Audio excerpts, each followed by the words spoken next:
Hello guys and welcome back to the stream. So I'm just doing a little bit of management here. Let's see.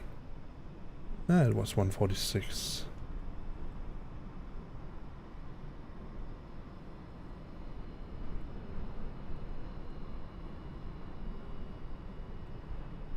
But in any case, welcome back to Mike's Basement and welcome to Microsoft Flight Sim. Let's go to the flight deck. So we are in the A320 Neo in Microsoft Flight Sim. I am using the FlyByWire mod, which at the moment has a problem that when you choose the OFP, which I am not going to do, by the way, you will get a fault, an error. So yeah, obviously I'm not going to do that. Let's try to see if we can get it connected. There you go. How cool is that? Let's get some baggage running as well. Let's get the fuel truck here. Let's get the catering guys. There we are. Alright. So far so good. Let's see what else I can do. We are flying on VATSIM today. As far as I see it, there's no controller in range. We are called United. UAL 943.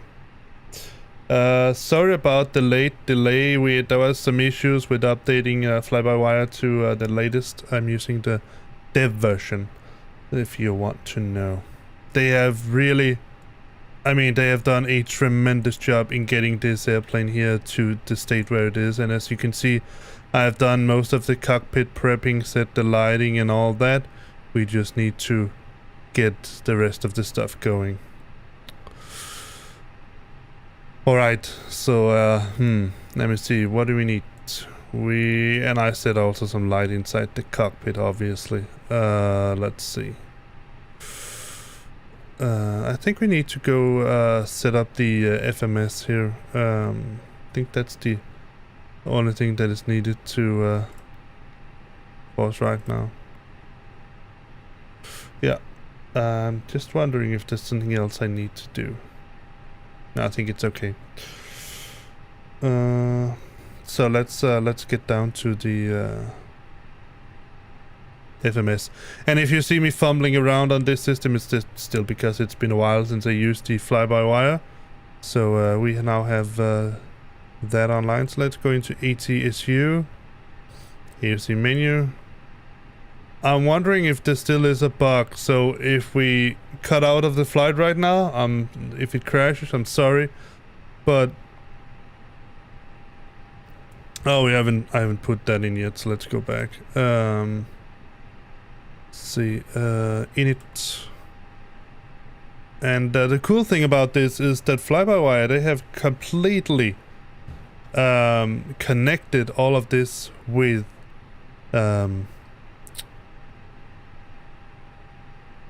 SimBrief, so I can request init data from my company, which is SimBrief, and then we get all the information we need, ET and all that.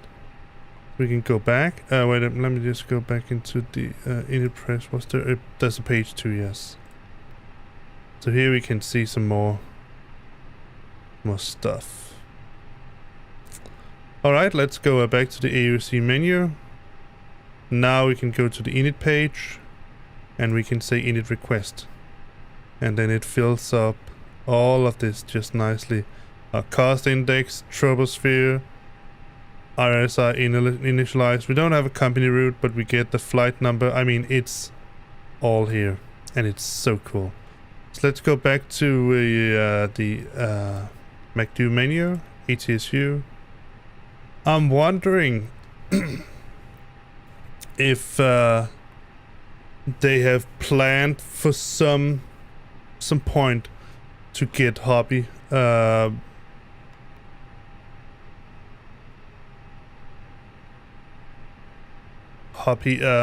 connection, or if it's already here.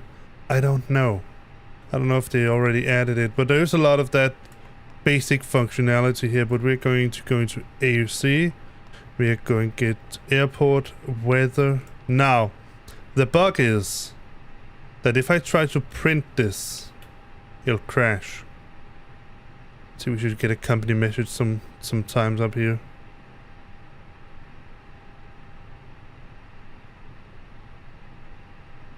Maybe that doesn't come anymore. Yeah, there it was, company message. So we're going to go into AUC. Messages received. Meta. And since I haven't programmed anything or done anything special,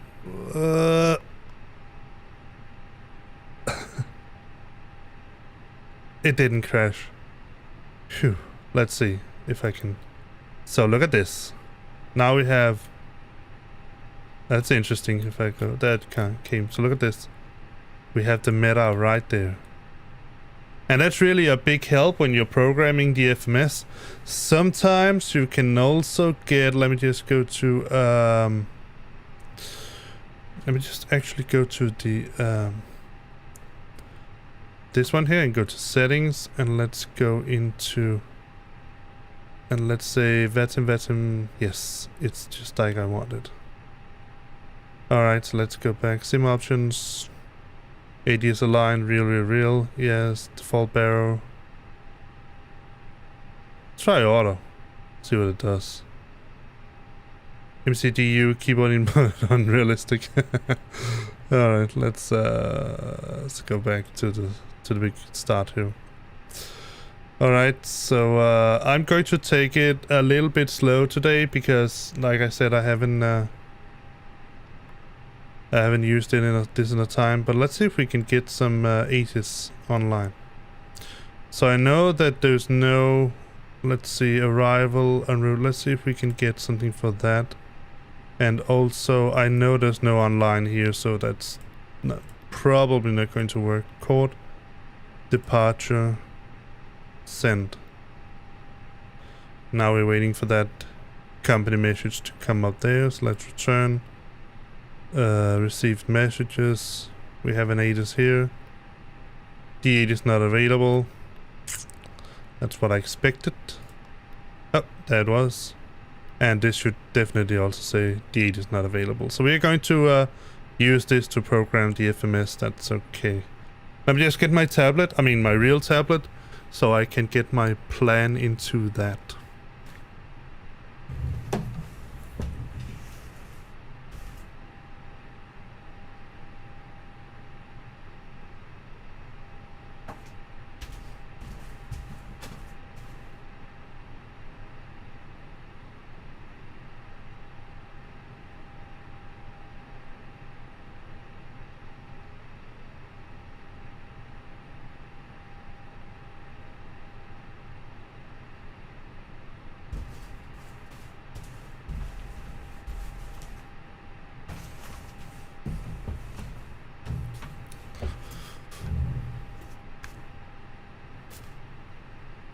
Never mind that, there wasn't enough power on it. So I'm just going to use my Acrobat reader here. Usually you would use the FlyByWire.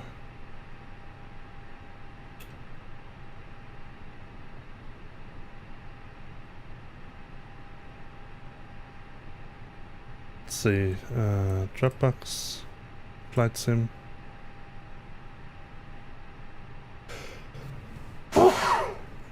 Sorry. Let's see, code KBBI. Alright, yeah, so like I probably said, we're going to fly from... No, I didn't say that, but then I can say it now. We're going to fly today a little bit backwards, so we're going to backtrack a little bit. But we're going to fly from Chicago O'Hare. I'm not going to refuel now. To... There we have the main page. To... Palm Beach, which if I'm not mistaken is also but it's in Florida,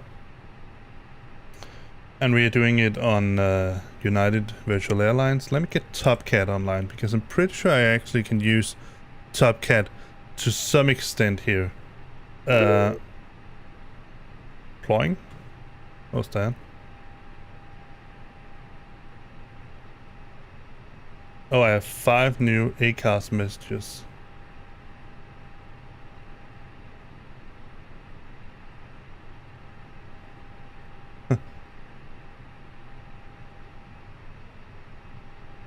Interesting.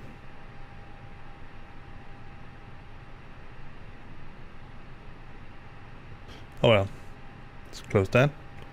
And let's go to Takeoff. So, we're going to take off from, usually you would use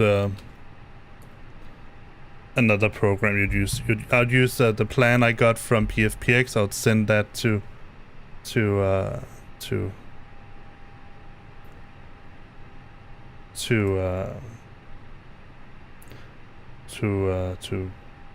Topcat, but I don't have that right now. Alright, so we have no 80s, we have the weather here, so we're going to use the chord for now. So it's 320, 12 knots, so we're going to go into init. And today I should have, let me just check.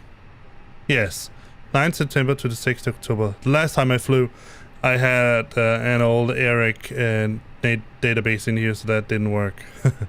So, well, we have done any day. So nice and easy when you use the fly-by-wire and what's it called? SimBrief in conjunction.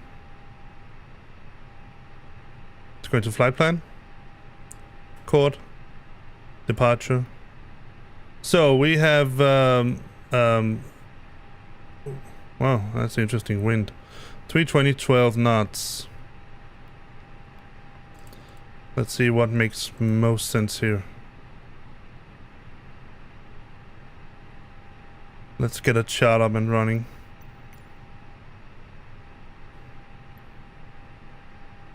It's a little annoying that you can't remember that.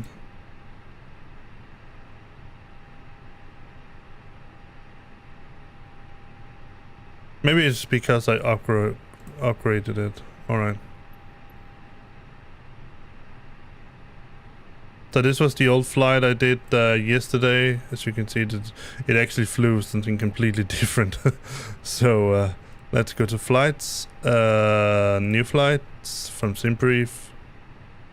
Chord KVPI. Yes, there we have our flight. It's a bit longer, as you can see. Alright, so let's see.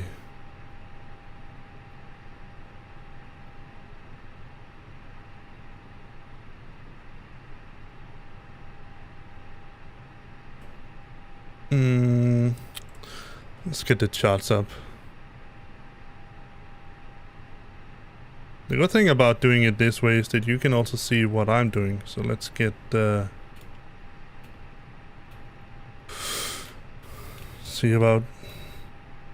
get a taxi chart of around the airport there. See what is closest and what makes most sense.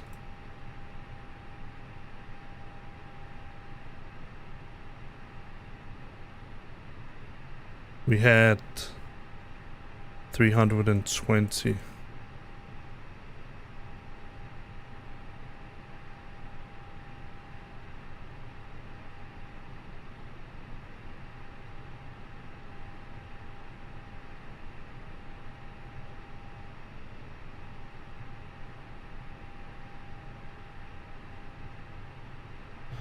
So let me just check. Let me check what the plan has suggested. I didn't even do that.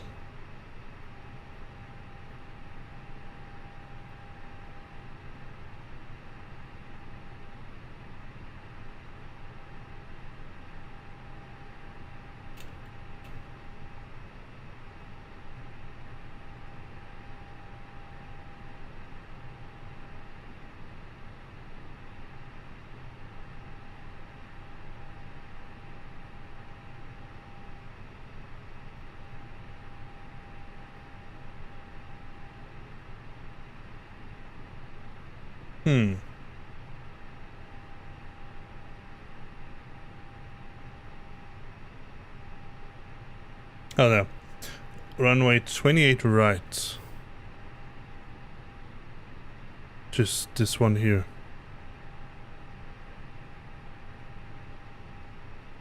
Let me just make a simple calculation here. Let's see. Something I learned. So let's say 32 minus 10. That's 22. Let's see, 32 minus 28. Well, that's 4. So yeah, 28 right it's going to be. So let's use that. So we're going to use 28 right. Also because that's the runway that's closest. There's no standard departure, so we're going to use none. Let's insert it. There we go. That's it. We can always fiddle with the get a new meta and all that when we go down that road. Alright, so right now I think we're going to let the passengers get on board. And again here, they have made something really, really cool. So let's go in here. Let's request the fuel that we need. Load it. Should be loaded, and then go to the next page and look at this. So we are going to freight 146 passengers. And it instantly delivers them as they should be. Let me just compare with the zero fuel weight, 61446. 61446. Perfect. We could also say a request. It should give the same number. Yeah, 146. Let's start by boarding them. So, I'll at the same time let my PAX passengers get on board. And let me just see. No, you can still not see the little menu I have down here. But I do have a little menu down here in the bottom, down here, where I can see some of the PAX. I can see expected departure, how satisfied they are, and all that. Alright, let's continue. Let's just check what we have. Fuel on board, 81. Let's check what we're supposed to have. We're still sorting out some baggage issues. I don't expect it to take too long. Let's see. 8197. Well, we can fiddle it if you want to over here. Let's go to the fuel truck. Let's get the fuel truck here. And fuel. Let's see, what was it that we needed? 8197. Well, it's completed, so 8197. There we go. Let's go back to the main thing here. There we are. You can even see the weather here. That's pretty cool. Alright, let's go back here and let me minimize this again so I can see if you write something for me. Alright, let's see. What did we get for 2997? And where are we?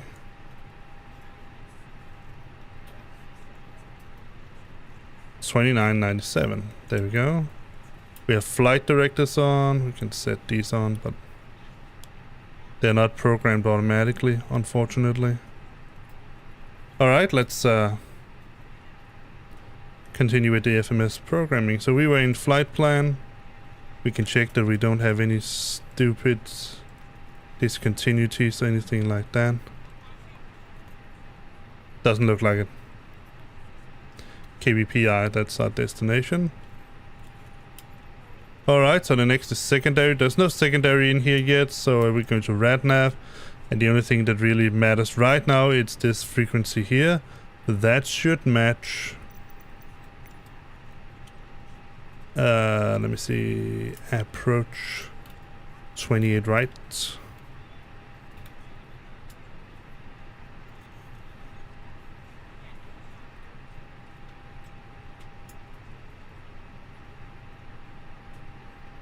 ITSL 111.1, 111.1, and ITSL.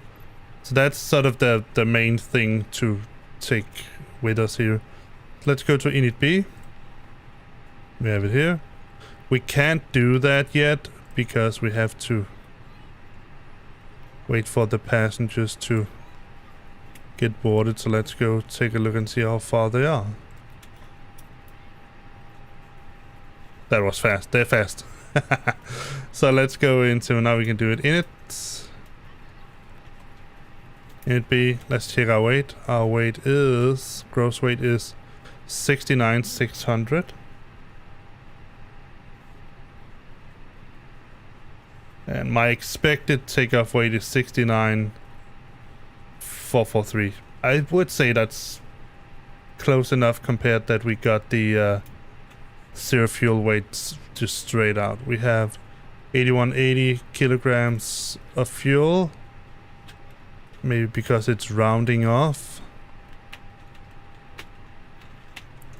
61.4. 61.4. Fuel. We could go into fuel planning, but I found that it usually gives the wrong number here. Block fuel. I'm not sure what it actually puts in. If it's the yeah, I'm not sure. It's not on none of these numbers that I have here for traveling or anything like that. But I'm going to put in 8.2.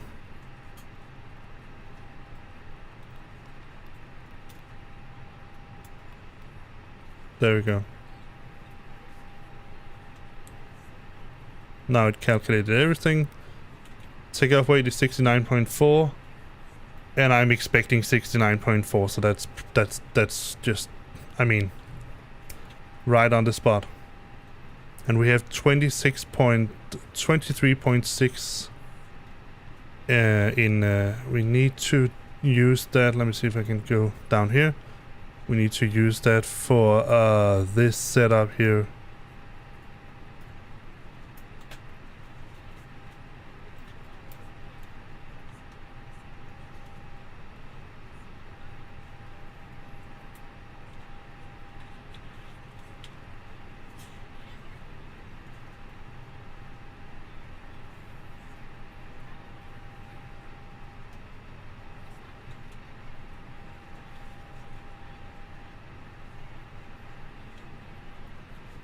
Ah, there it is.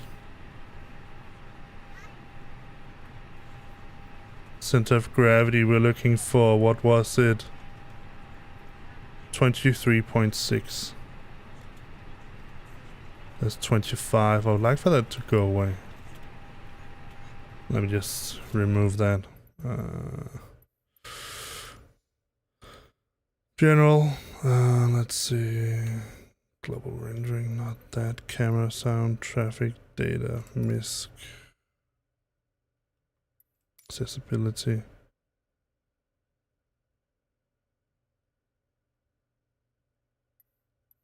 I don't know. Maybe it's maybe it does want to do that because we don't have any. Let me see if I can.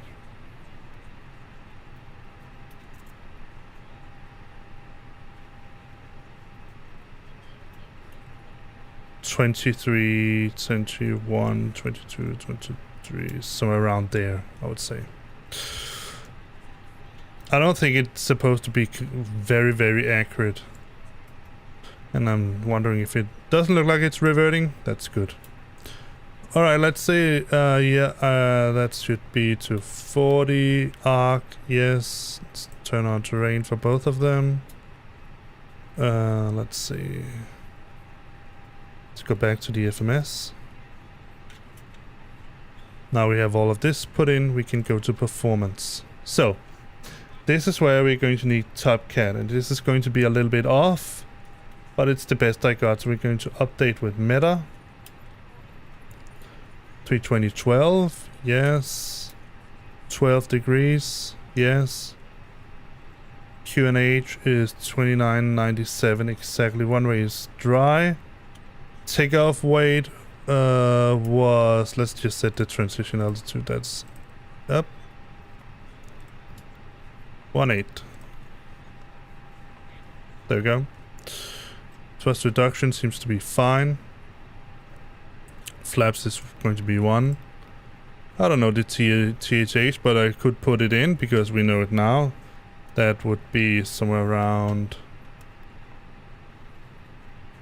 0 up 0.9. So let's put that in. Up 0.9. Yeah, that's a format error. That's okay. Because I forgot to do this. Up 0.9. There. Flex to temp, that's what we're going to calculate now. So we're taking off runway 28 right. Let's see. Takeoff weight, that was what I got in it B. That is 69,400. I can use the one we have in the plan, so that would be 69,443. 69,443. Flap is going to be 1. Norm takeoff, yes, thrust on, and NTI is off. Let's stabilize the trim. Don't know. Let's compute and get the results. So it would suggest 58. And that gives us 148, 151, and 152. That gives us 57 meters of free runway. Maybe we should do... no, I think let's do it. It's risky, but I think we can do it because these engines are much more powerful. So that's the thing with this. So let's say 58. And we're going to use 148. Let's see, what does it suggest? 136. Let's just use what this gave us. 148, 151, and 152.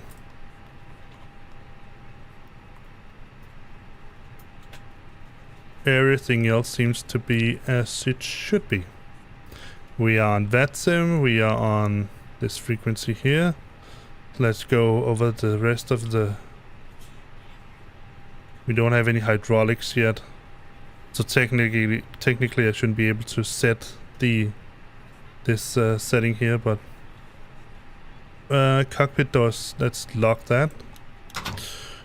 Speed breaker is disarmed. This is on auto. We have a frequency number put in.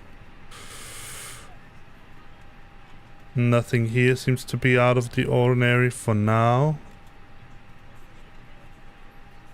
And I'm not going to fiddle too much with this because it will probably just die some kind of horrible death.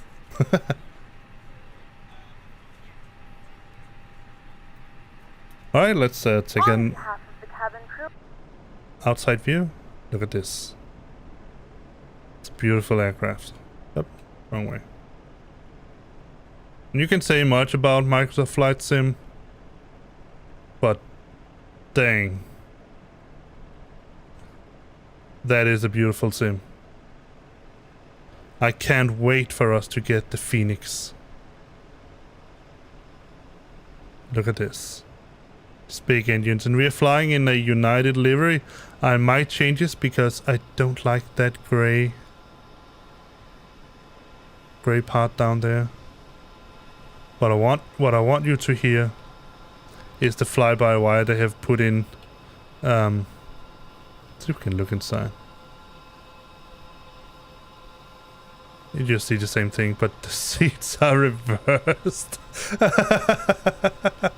Oh, the seats are looking the wrong way. That's not so good. These engine sounds here, they are incredible, I'm telling you.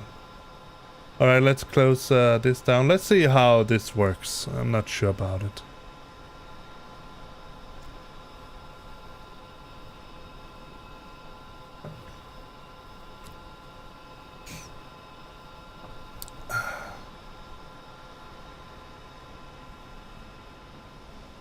But it is a nice aircraft, it definitely is. The only thing is I might want to get better pushback for a Microsoft Flight Sim because the ordinary pushback here Even the fly-by-wire one, it's not good. It's really not good. Well, let's go inside, see how we're doing with respect to the doors. Everything is closed except the cabin door because we're still boarding. Alright, let me turn off. See, what are these? I want these on, but I want this flight light off. Alright.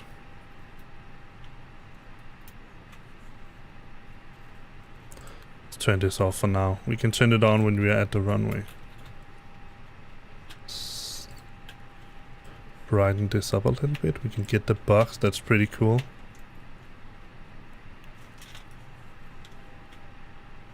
And we can get the landing system on if you want that as well.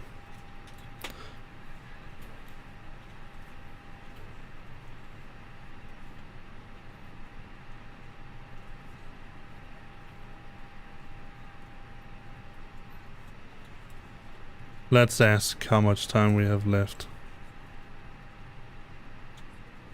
Alright, we are refueled, so we need to do this. And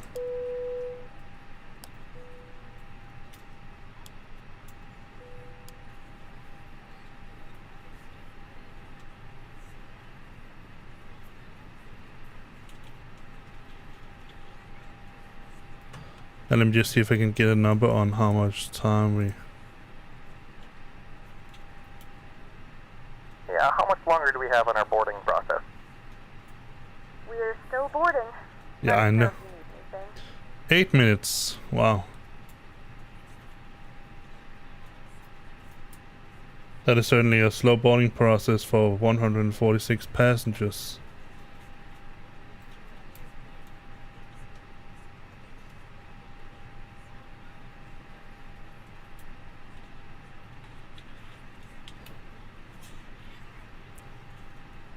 Let's take a more outside look.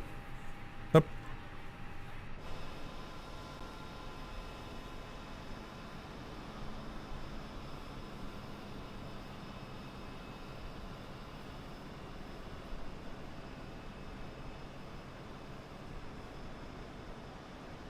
Such a cool airplane.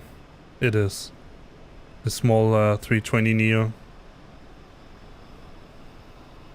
And the weather in flight sim. Oh man.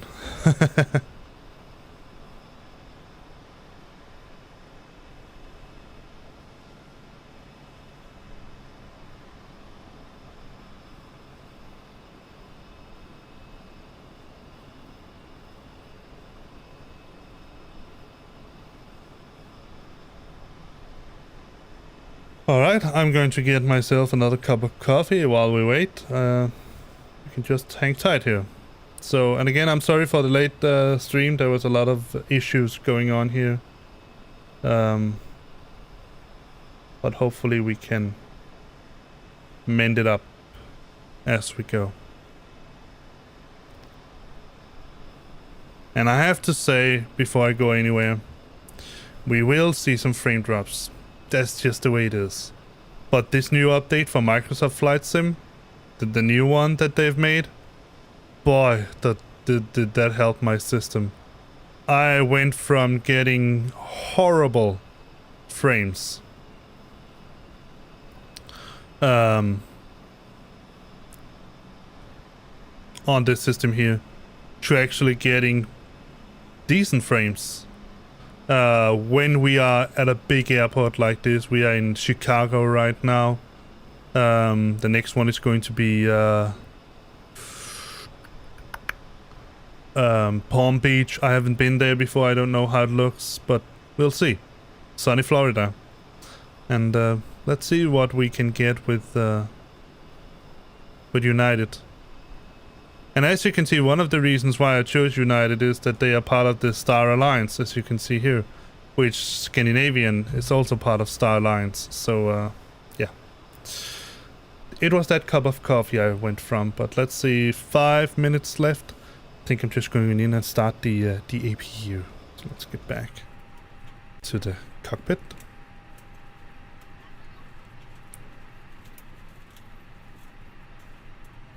Let's get the APU up and cooking.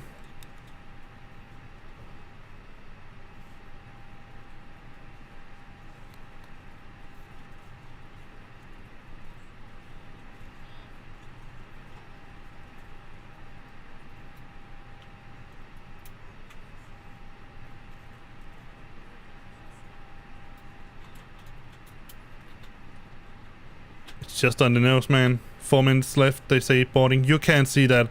I can see that. That's because I'm grabbing the game and not the entire...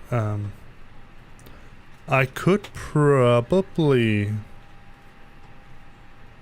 Not sure.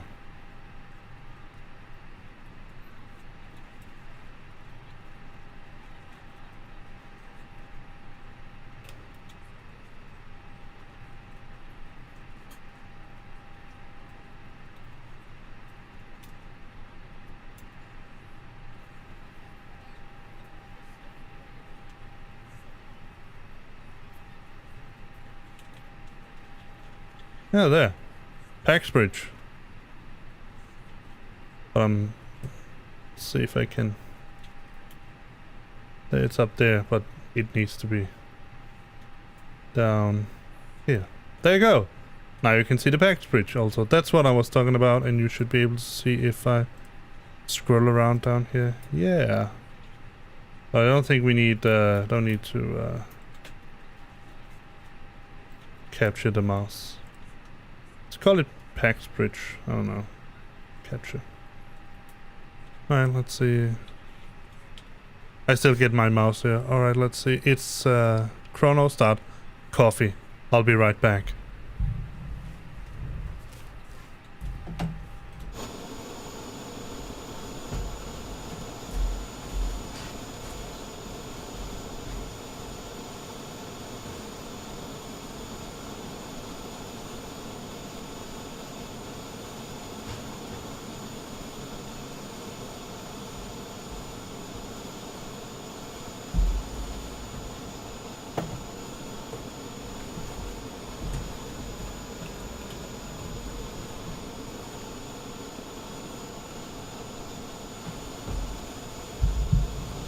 Alright, and I don't know if I told you that yesterday, but I can tell you now.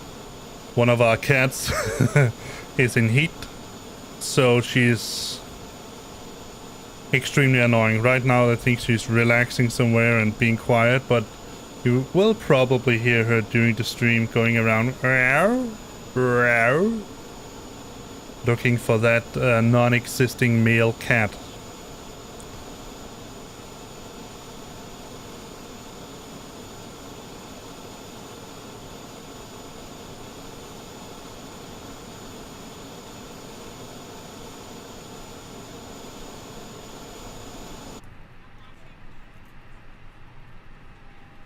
That's interesting. I've never seen it do that before.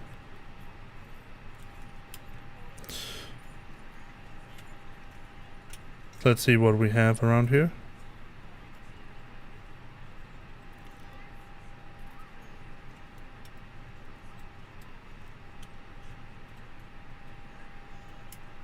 I'm just waiting for that down here to say boarding done. You can even see the expected departure and their satisfaction.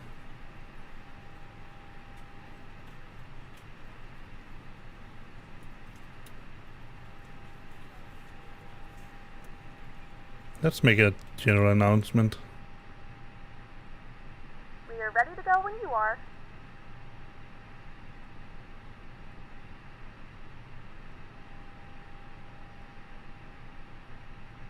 General sent. Welcome on board our flight. We'll be departing soon, and we're aiming for a smooth flight. Thanks for flying, and we'll keep you informed of any changes as they happen. There you go. Alright, let's close the door and remove the passenger thingy. Jetway should be moving away right now. There we go. Good morning, ladies and gentlemen, and welcome aboard Flight 943 with service to Florida. Our flight time will be roughly 2 hours and 40 minutes. Now that the cabin door is closed, please make sure that all devices are in airplane mode and your large devices are now shut down and stowed. Please fasten your seatbelt and make sure that all tray tables and seat backs are in a full upright and locked position for departure. Flight attendants, please prepare cabin for departure and cross-check. So I'm going to start the engines when we have gotten our pushback. Let me just see if there the truck is.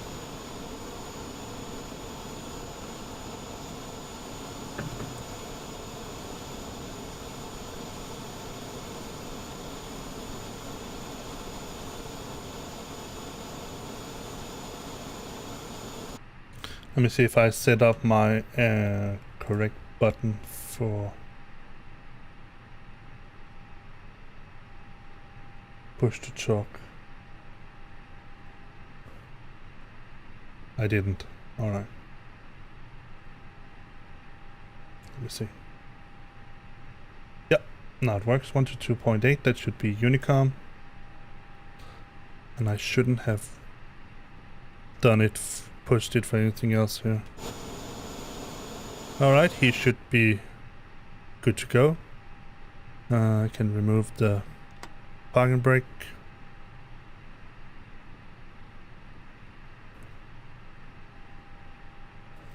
Chicago traffic, United 943, pushback at stand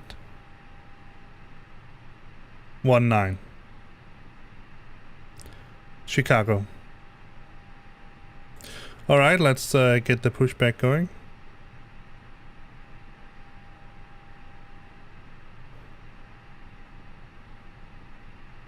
See if I can remember the right way to turn.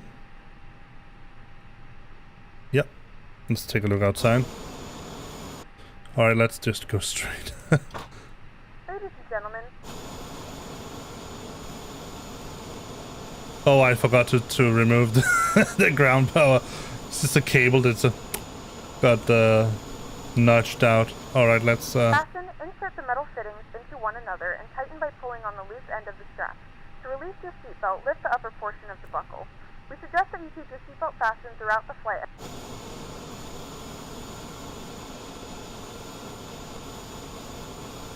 The emergency exits on this aircraft, please refer to the safety card in the seat back pocket in front of you. In some cases, your nearest exit might be behind you. If we need to evacuate the aircraft, there is lighting on the floor to guide you towards the exit. In the event of a decompression, an oxygen mask will drop in front of you. To start the flow of oxygen, pull the mask towards you. Let's get those engines rumbling. Hope that you're ready for this.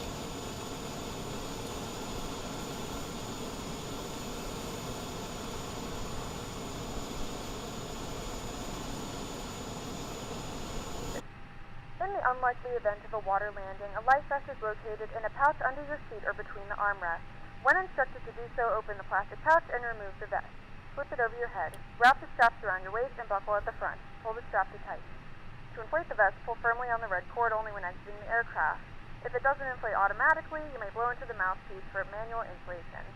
Each vest is equipped with a whistle and a light. If you need to, your seat cushion can be used as a secondary flotation device. Please make sure to exit the aircraft as soon as possible and leave your belongings. Please securely stow your personal items. Make sure your seatbelts are fastened and seat backs and tray tables are in their full upright positions. We remind you that this is a non-smoking flight. Tampering with, disabling, or destroying the smoke detectors located in the lavatories is prohibited by law. All of this information and more can be found in the safety card located in the seat back. I would say that we are pretty much ready for startup. So, thank you for flying with us, and we hope you enjoy your flight. Chicago traffic, United 943, startup, Chicago. Alright, so we're going to start with the engine. I've learned that... wait a second, I know what I forgot. And turn on bleed, because otherwise we won't get far with the startup. And I can stop the chrono here. Yep. Reset. There we go. Alright, let's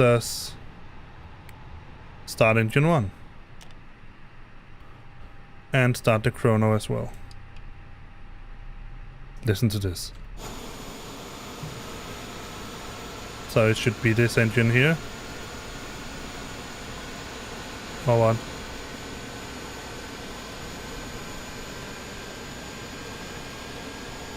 There.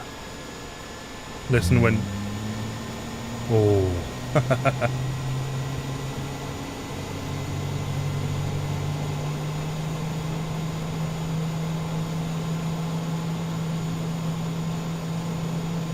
That's a nice sound. But you can also hear it in here.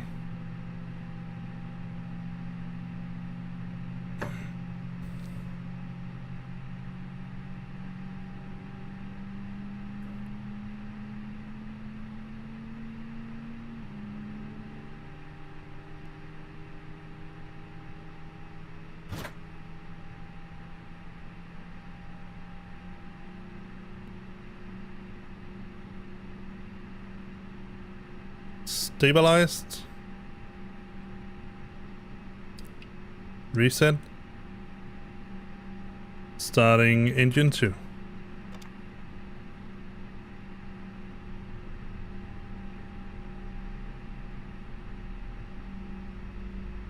It's 0.9.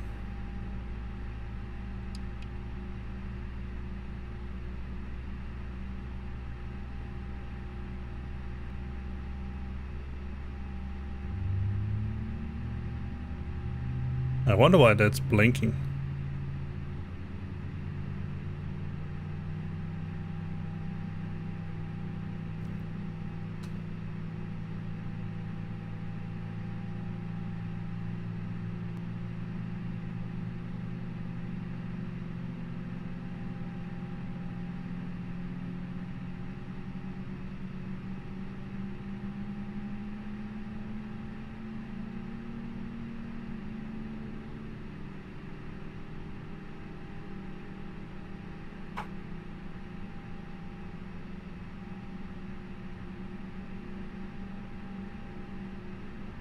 Yeah, that's a bug. There's no fuel used on this engine. Alright, let's turn them back.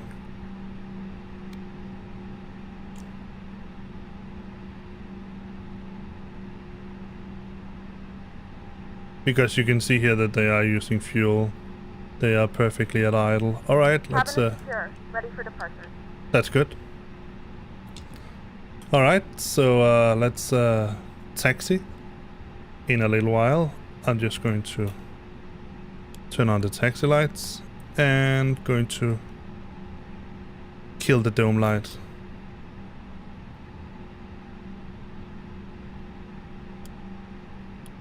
There we go.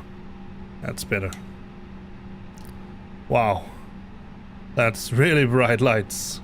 Alright, let's see where we are going.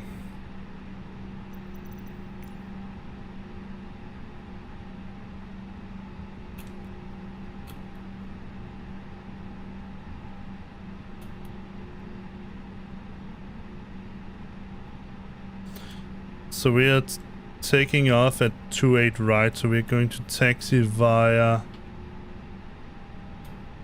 Let me see, parking gates...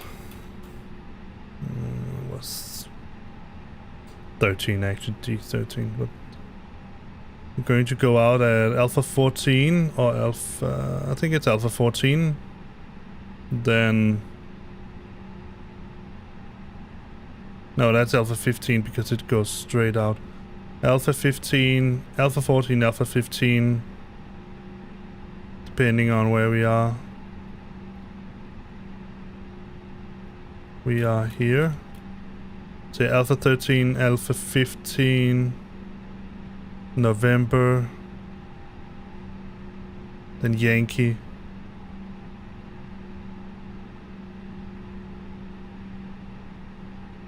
Alright, let's report that. Chicago traffic, United 243, taxi to runway 28 right via Alpha 14, Alpha 15, November, Yankee holding short runway 28 right. Chicago. Alright, let's see if we can work this out. I don't think there's anything else I need to do, sort of,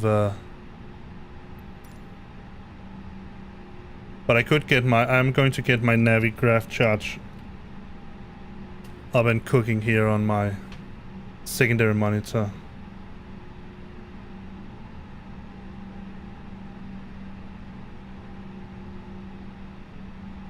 Because that is going to help me a little bit.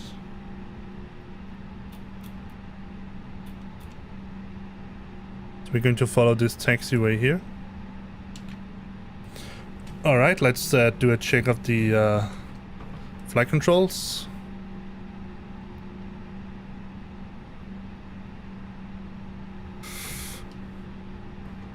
Elevators full down. Elevators full up. Ailerons full left. Ailerons full right. Rudder full left. Rudder full right. Neutral. Perfect. And we have set this to up 0.9 still. Yeah.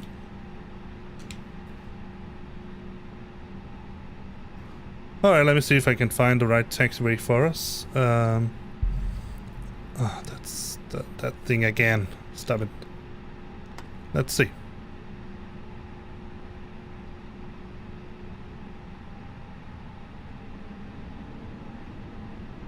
Let's set the flaps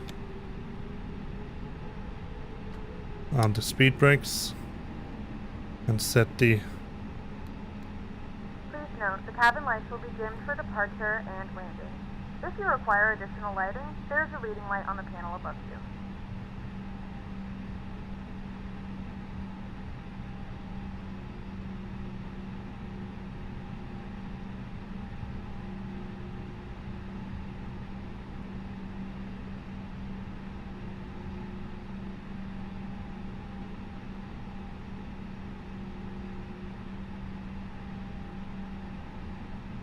This should lead us to taxiway Bravo.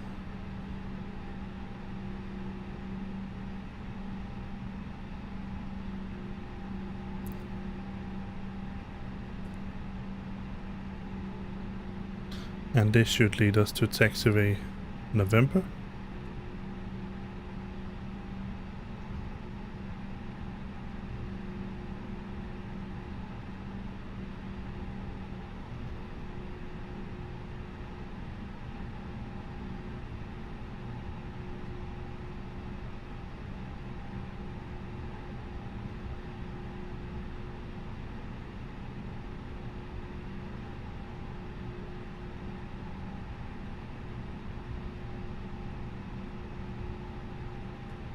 All right. That's right.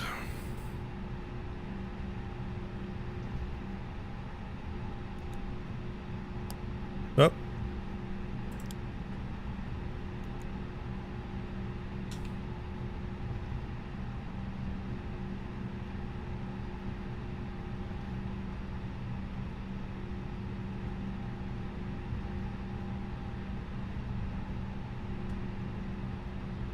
One of the little funny things about flying with Microsoft Flight Sim is that my autopilot disengage button on my stick here is also the autopilot engage button. It's also a little bit unrealistic, but I think it's okay.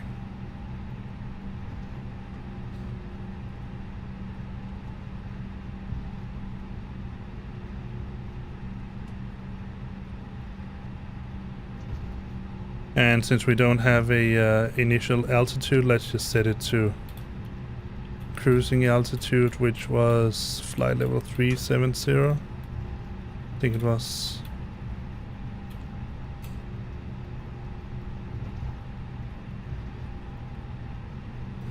Otherwise we can recheck that when we line up the runway.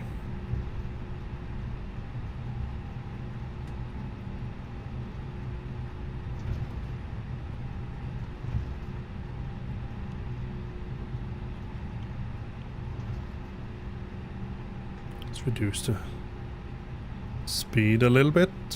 There we go. It's not a race. And this is the one of the vanilla. I think it's a bespoke, but still vanilla flight sim airport.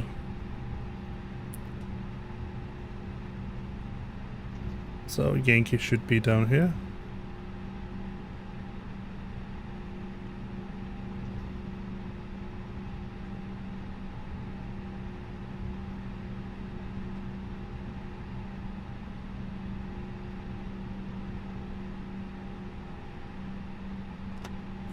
Alright, the parking brake is set. Let's ding the cabin.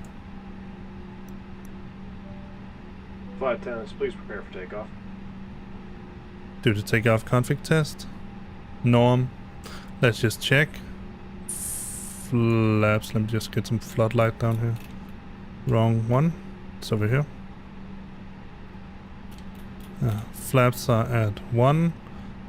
Speed brake lever is armed. Rejected takeoff is set. I'd say we're pretty much ready. I can't think of anything else I need to do. Alright, so let's let me just make sure I have my actual 943, yes. Chicago traffic, United 943, takeoff runway 28 right, Chicago. Alright, let's turn on the lights we need. Go to takeoff lights. Let's turn the strobe. Let's just leave it at auto. Let's turn it on. Let's take an outside look of an engine. Look at this. Bright lights.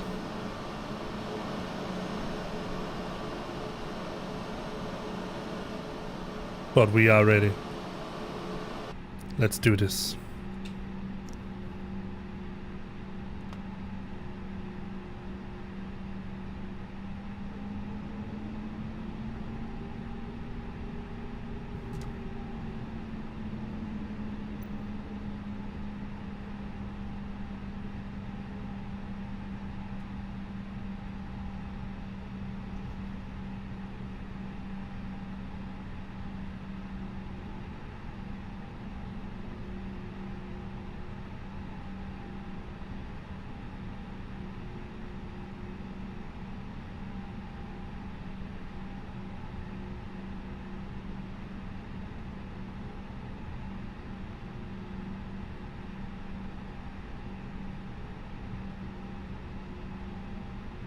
Alright, flaps are set.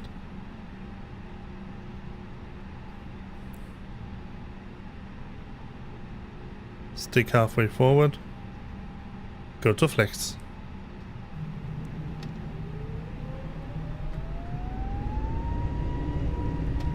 There.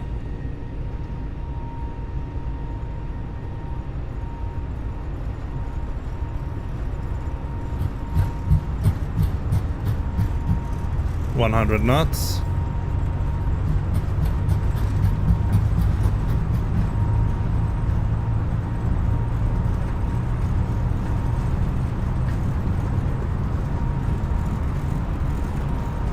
V1. Rotate.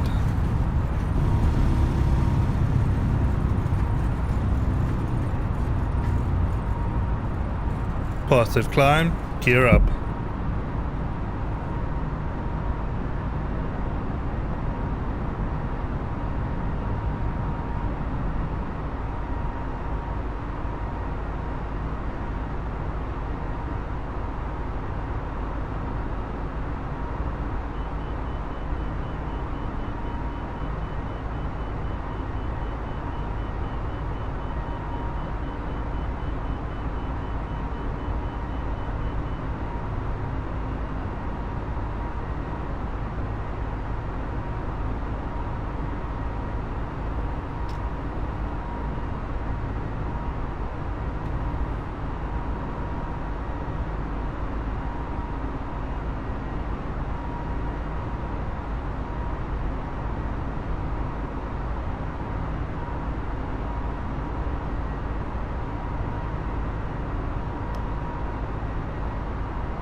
I need to get that. I really can't see the flight directors. It's a little bit annoying.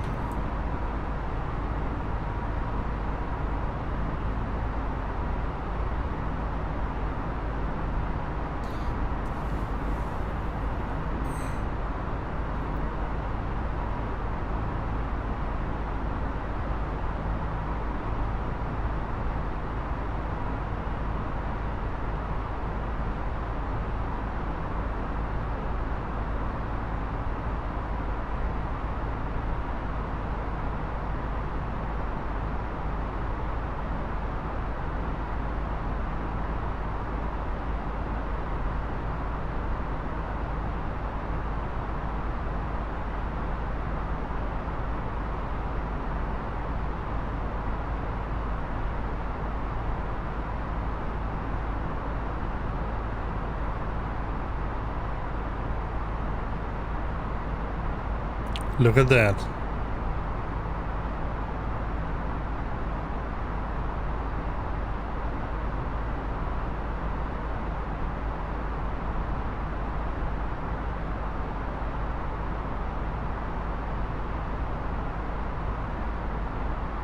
Still hand flying it.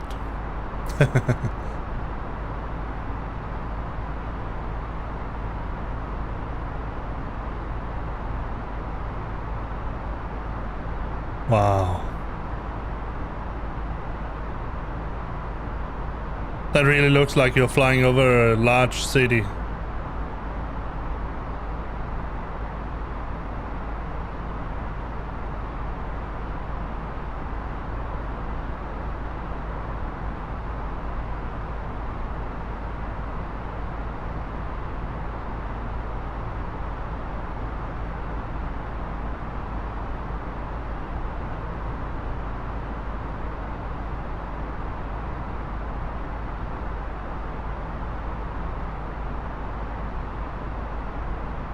Gentlemen, we have now passed 2,000 feet. You may turn on larger portable electronic devices. This is also a reminder to please keep your seatbelt fastened throughout the duration of the flight and do not form a line near the lavatory. This aircraft is equipped with onboard Wi-Fi. If you wish to connect to the Wi-Fi, you will be required to pay a small fee. We do offer complimentary in-flight TV thanks to our partners. Connect to the Wi-Fi to find out more information.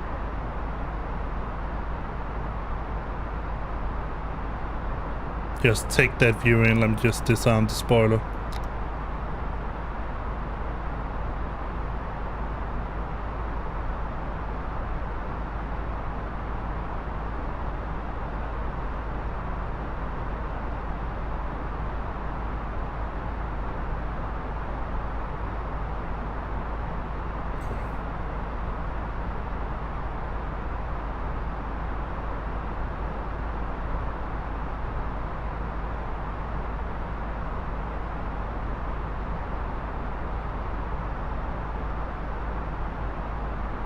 Let me just see what my actual altitude, flight cruising altitude was.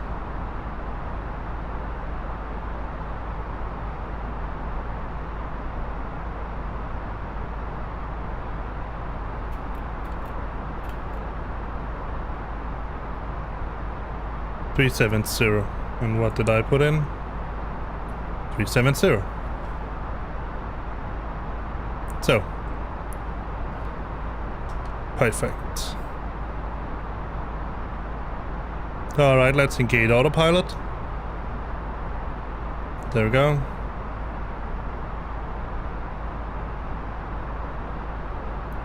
Let's turn off these.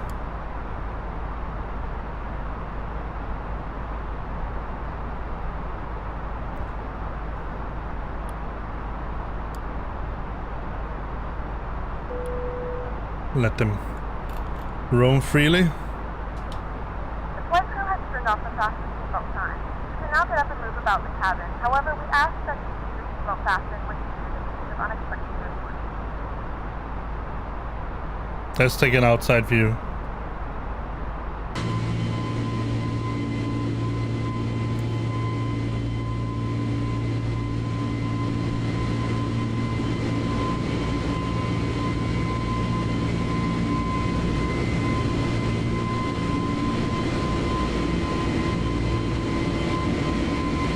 Look at that view down there.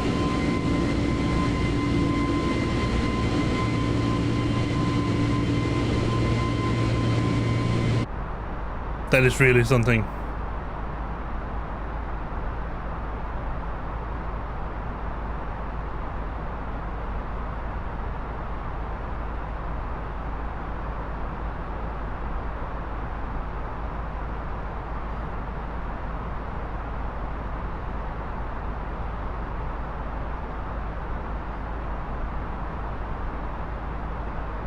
Just get ready to set it to standard and turn off the landing lights. 18,000 feet. And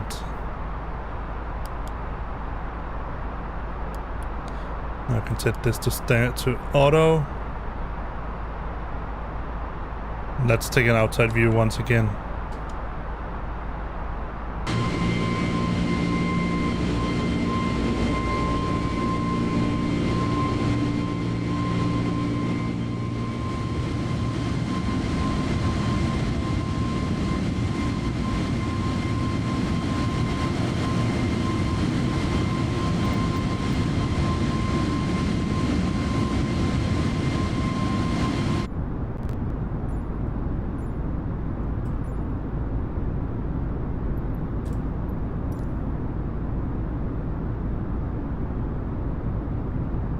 this. Wow, suddenly went very dark. What's anti-ice? All right.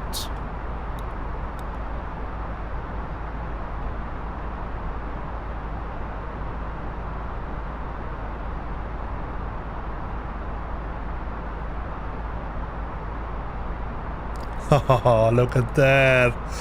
Oh, wow.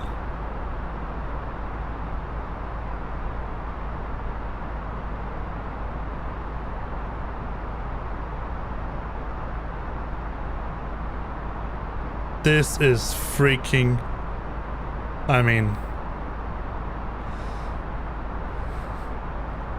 this is why you fly in a flight sim. Just look at that. And you can see the stars and... oh man.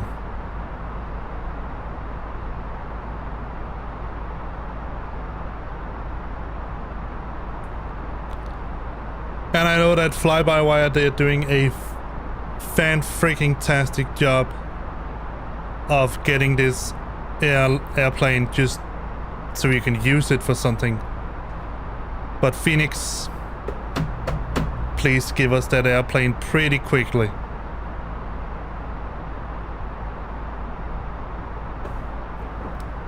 Because this... I mean, look at this.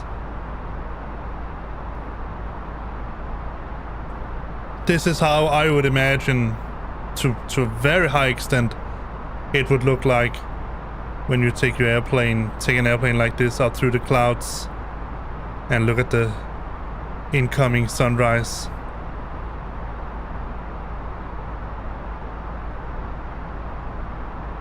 Wow. Alright, let's turn the brightness down of this PDF down a little bit.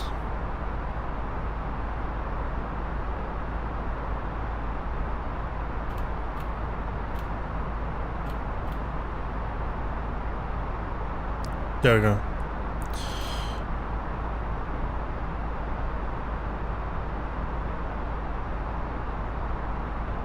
See, what's the temp? 23, I think that's okay. Yeah, engine anti-ice, let's turn that off now. I don't think we need it anymore.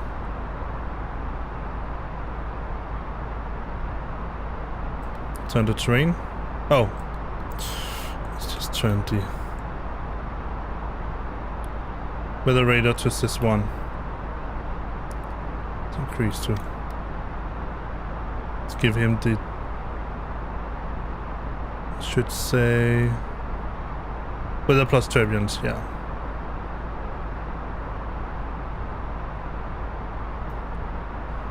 Let's enjoy that view. Oh.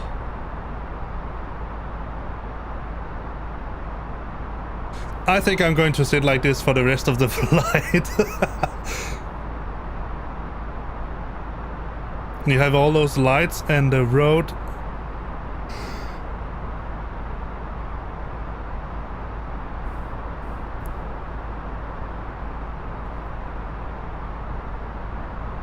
I just hope that the that what you see on your screen on the stream does this any justice, because this looks amazing. Let's look at from the outside. Oh, let's look the other wing view. There. 15, 14. There. Haha.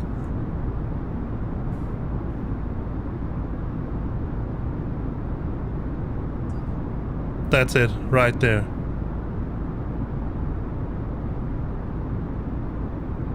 And the sound? Boy.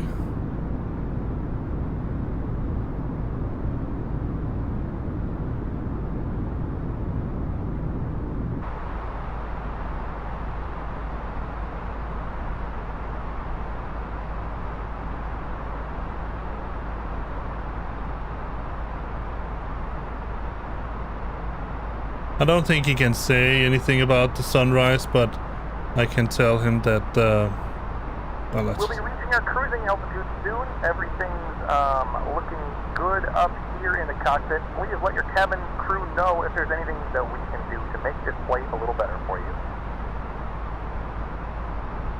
This usually tries to make them happy.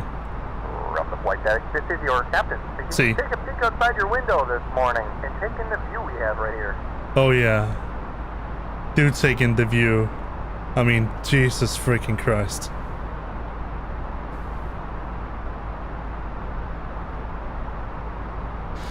We're going to crash because I'm just going to look this way for the rest of the flight. I'm not going to pay any attention to any of the displays or anything of that sort. I'm just going to look at this. I mean, seriously. Come on. I think that with X-Enviro and X-Plane looks good, but compared to this, there's no comparison. There really isn't.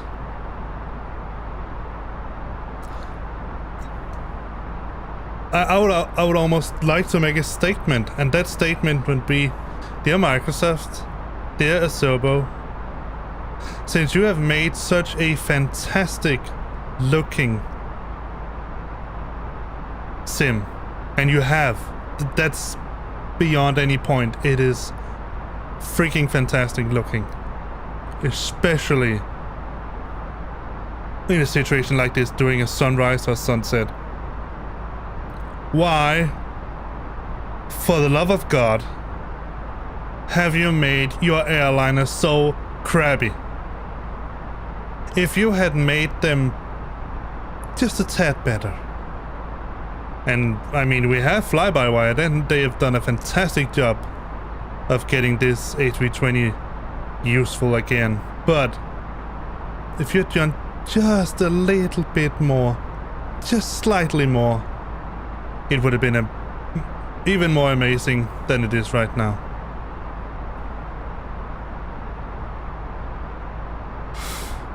Oh my. I could look this for the rest of the flight this way here. This just looks so freaking cool. But I think we need to keep an eye on the instruments as well. But this, I mean... Where are we? So altitude-wise? Alright. Still not at cruising.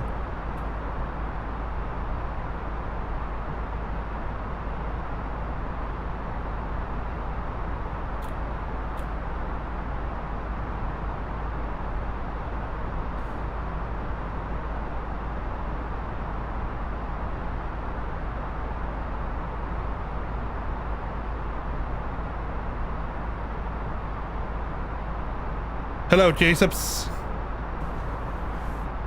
Is it Jacobs, right? Yeah, it is. Jacobs Smurt? Shirt?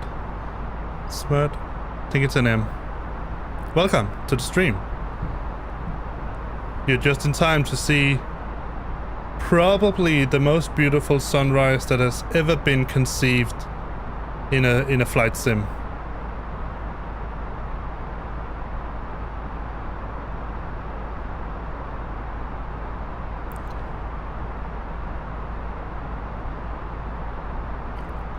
And obviously it's going to go a little bit faster because we are gaining altitude as we speak.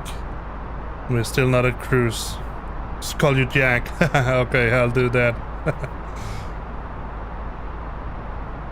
Yeah, 3,300.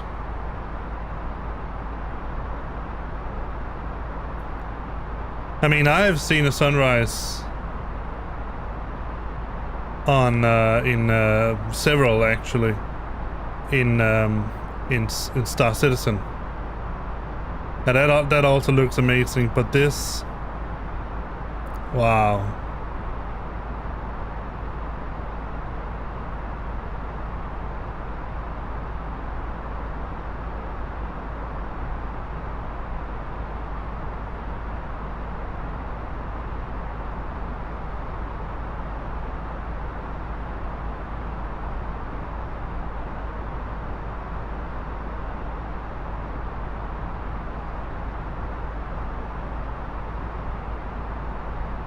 Something like that, I think, is fitting.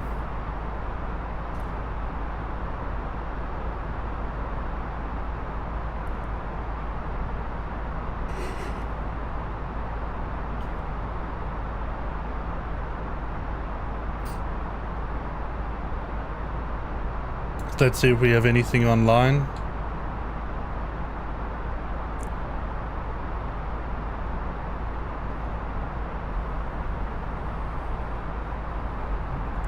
We do have something online, but it's only approach and ground, so we're not going to bother with that as much.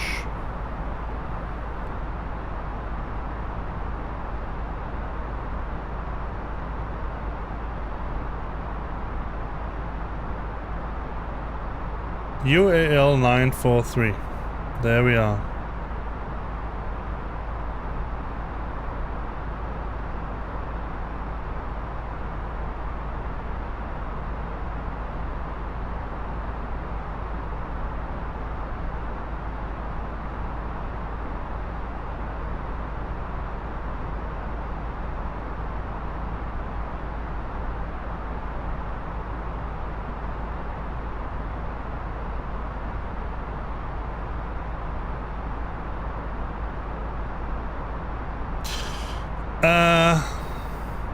Yeah, you do. That depends on what you define as good specs. I have an i7 8700 Intel with 32 gigs of RAM, and then I have a Asus Cerberus GTX 1070 Ti graphics, so I would say that's sort of roughly probably mid-range. I don't have any sort of fancy RTX cards, anything like that, not yet at least. And that can run it, especially after the latest SIM update. So they have sort of world updates and SIM updates for Microsoft Flight Sim. And right now we are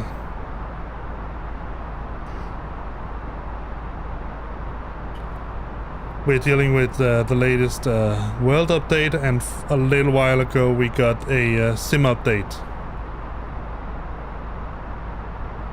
And that SIM update, I think the main reason it gave a huge boost in I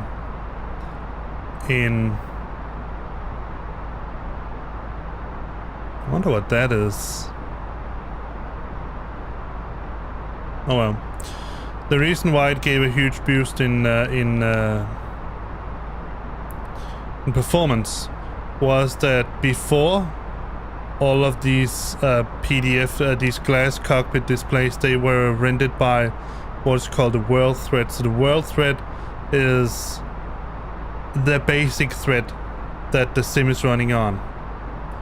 So what they have done in the latest sim update, they changed it so that these glass cockpits are rendered by their own individual threads.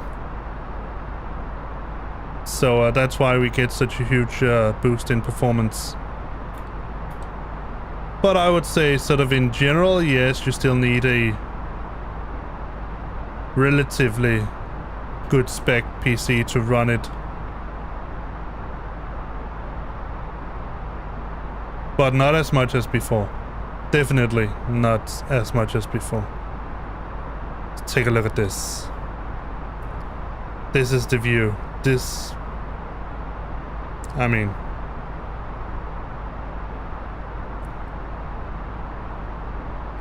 the only thing that can truly beat this is flying in real life. I would argue that. In a few moments, we'll be starting our in-flight meal service. Please look in your seat back for our menu, and one of our crew members will stop by shortly for your order. If you'd like to order additional menu items, you may hit the flight attendant call button at any time, and we would be happy to.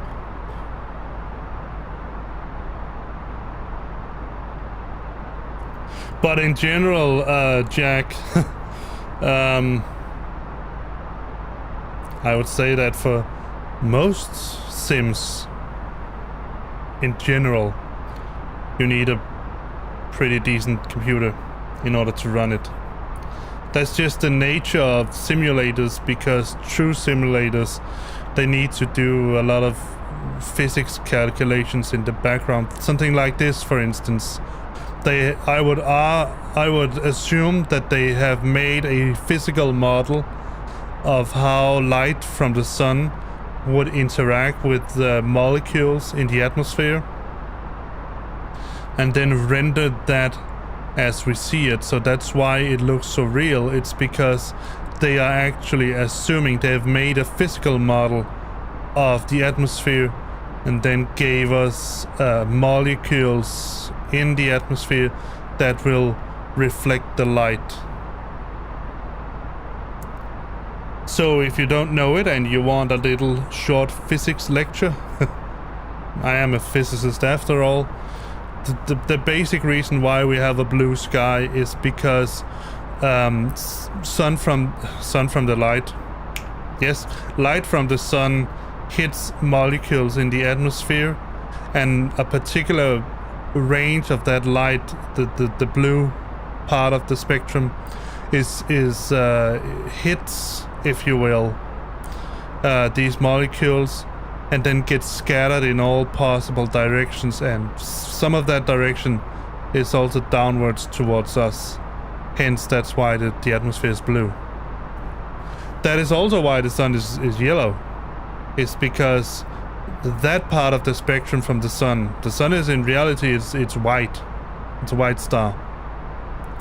But because part of the spectrum, the bluish part of the spectrum, gets deflected or dispersed in the atmosphere, it seems to be yellow.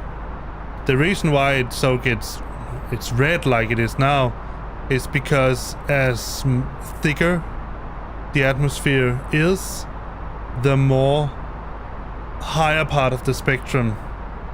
Yeah, that's nice. A higher part of the spectrum will be scattered, hence more into the reddish area. Sorry, not into the opposite way.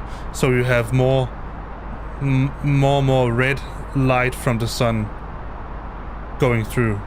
Well, not more. I don't know how to explain it. I could explain it in my native language, Danish.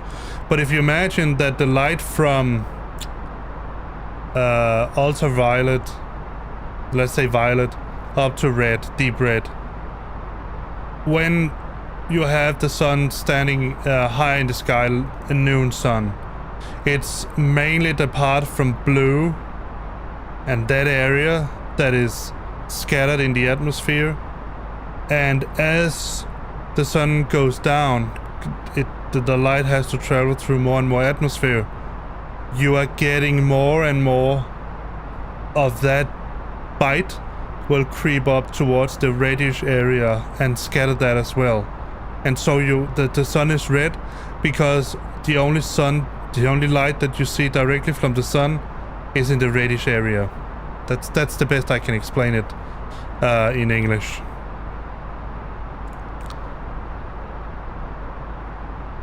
So that's cool. You're going to have physics in college. You're going to learn much more about that.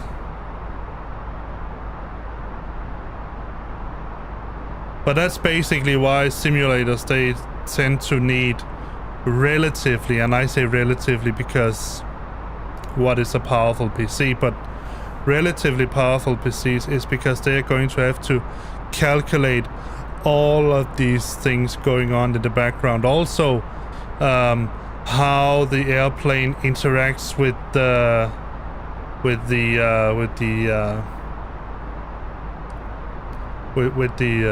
airplane, or the other way around, how the airplane interacts with the atmosphere. It would seem it. You're certainly the only one that's active on chat right now. Let me see if I can.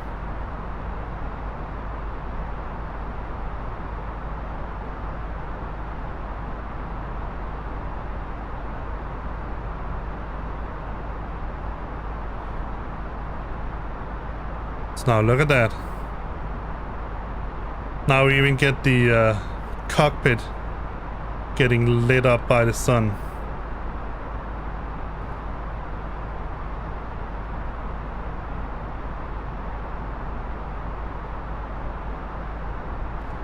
The only thing that is needed in Microsoft Flight Sim in this respect here is perhaps sunglasses. That's the only thing I need right now.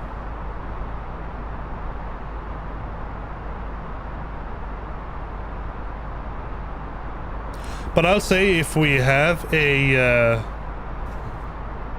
successful flight with the with this airplane here, I think I'll be doing more Microsoft Flight Sim flights here in the US. Morning flights, they are the best. Let me get the plan so I can give you sort of an exact number.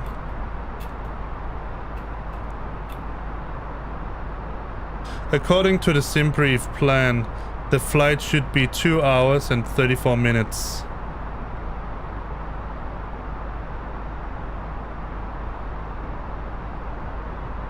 Let me just see if... There it is. Hello, sun.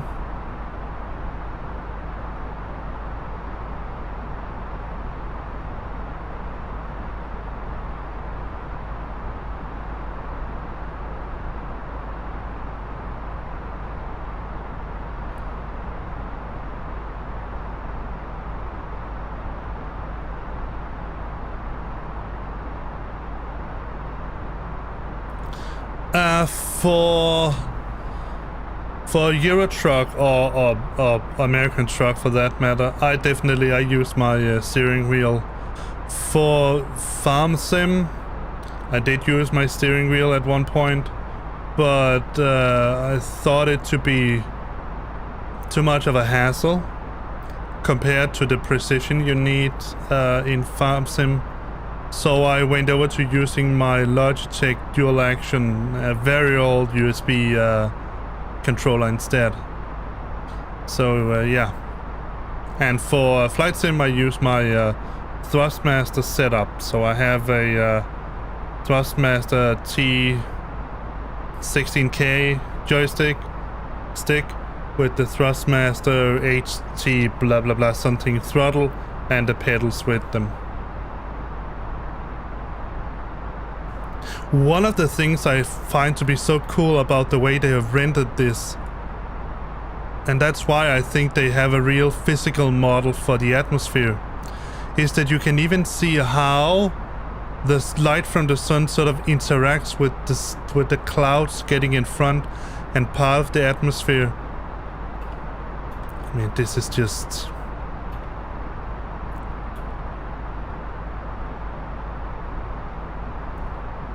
Yeah, I know, you can get a 6 point, a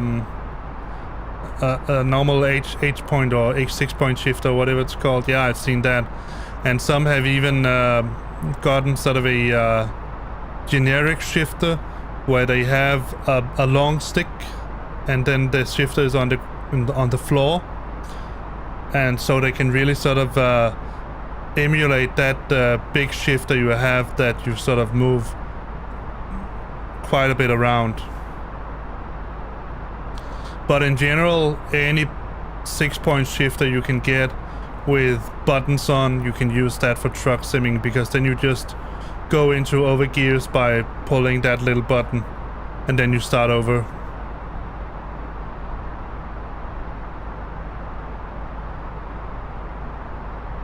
Wow.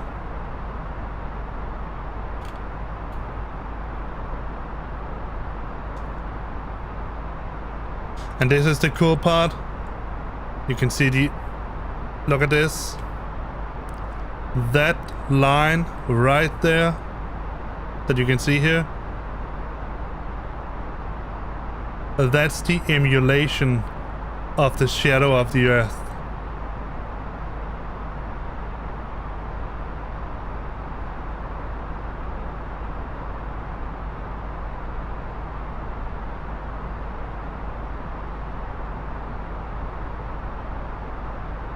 This here, I mean... No, today is only going to be a flight sim. Usually flights, they take so long that I'm only doing a flight sim at a time, or whatever you want to call it. But I have a schedule on Twitch where you can check it out. But basically, I think I've set it up so that Monday is going to be flight sim day, either Microsoft Flight Sim or X-Plane, depending on where we're going and all that. Tuesday, I don't stream there because we have a maid here, and that would just be impractical to stream there. Wednesday is then going to be truck simming, either Euro Truck or American Truck. Thursday, today, is going to be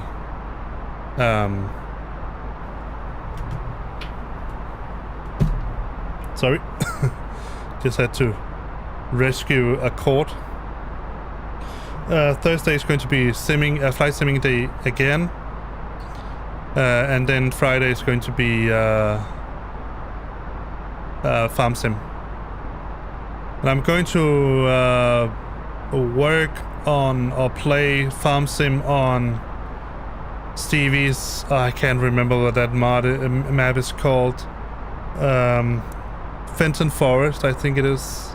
Not sure.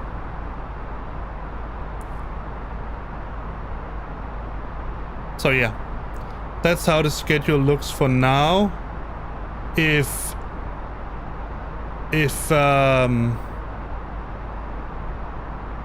the new patch 3.15 of Star Citizen is going to be good for trading, hauling, or mining, then I think I'll swap 2 days day on Monday, one of these.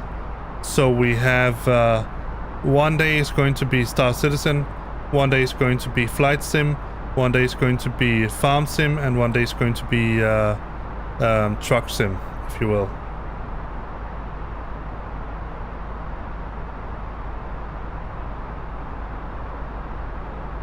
And then if one of the games begins to be boring, sometimes they do.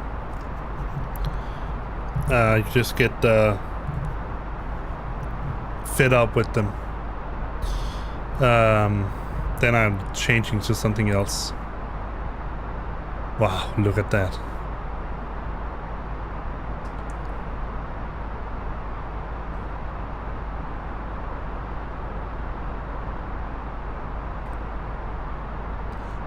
I have to admit, and I've said it once and I'm going to say it again, I don't think I can imagine a sunrise in a flight sim that is more realistic than this. Let's take an outside view. We can also look inside here. Look at that, we can see stuff from the... I got a Century Club advancement, I'm not sure what that is. You have a little bit of dust and freckles on the glass here in the oh wow. Let's go to an outside view. This is going to be a bit loud, so just prepare yourself if you have headset on.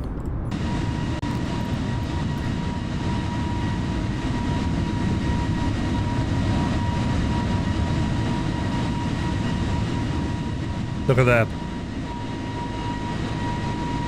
Look at how bright that is compared to over here. And this, oh wow.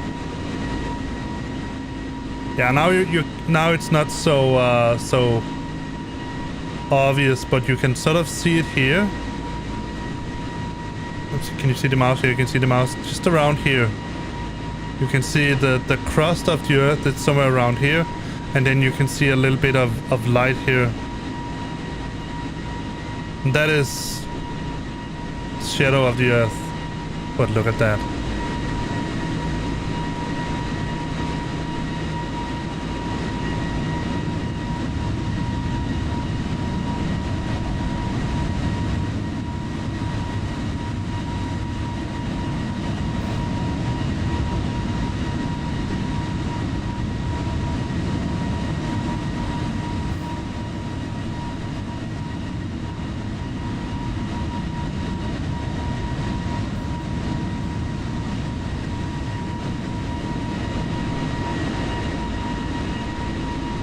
Wow.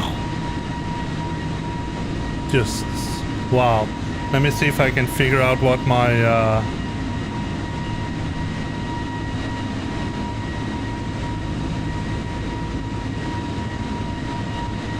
hello, Shaq. Shaq Bean.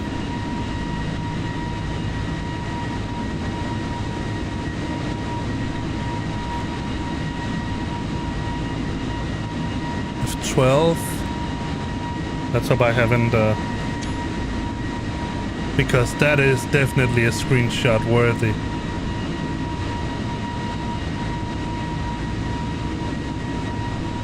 Let's get back in. Thank you, Shaq Bean, for following.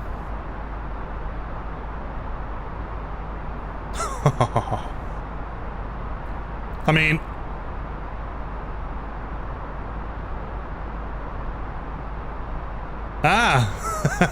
S Jack Bean. All right, okay. Well, that's okay. You can have YouTube and Twitch open now at the same time. You can watch in double. One screen for each eye. I'm afraid I can't make it 3D for you. That would have been pretty awesome. Let's make an announcement.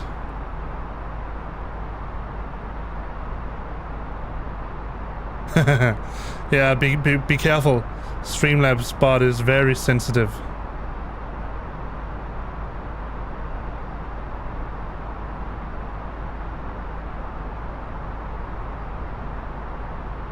Let's make a general one first. Ladies and gentlemen, from the flight deck, this is your captain speaking. We hope you're enjoying your flight. We're making good progress here, and we're doing our best to get you in on time. Look at this. I mean, seriously.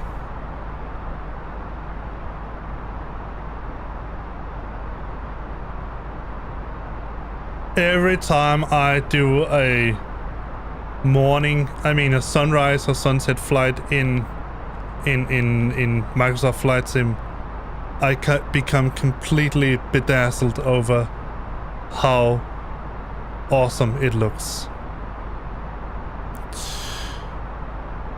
No, not really, actually, Jack. I think the closest might be that I've played a little bit of Doom 2016 and Doom Eternal. I played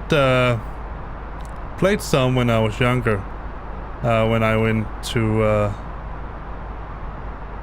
when I was in the last part of elementary school and high school. Played some Doom 2, Rise of the Triads. Yeah, I know. I also played some Counter-Strike, but it just doesn't suit me. I tried it. It's been a while. The last time I played Counter-Strike was when it was a mod actually for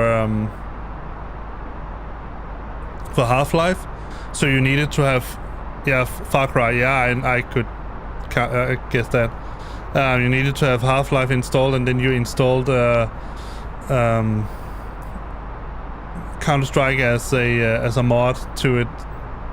So that's sort of roughly the last time I sort of played Counter-Strike for real. Then I tried it here a couple of months ago, but maybe it's just me getting too old, but it didn't really catch on.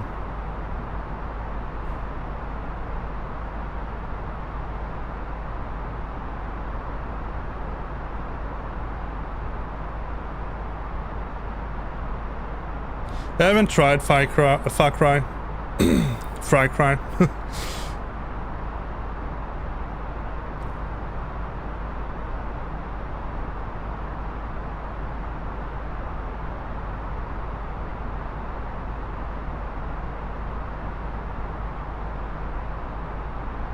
Let me get a screenshot of this as well.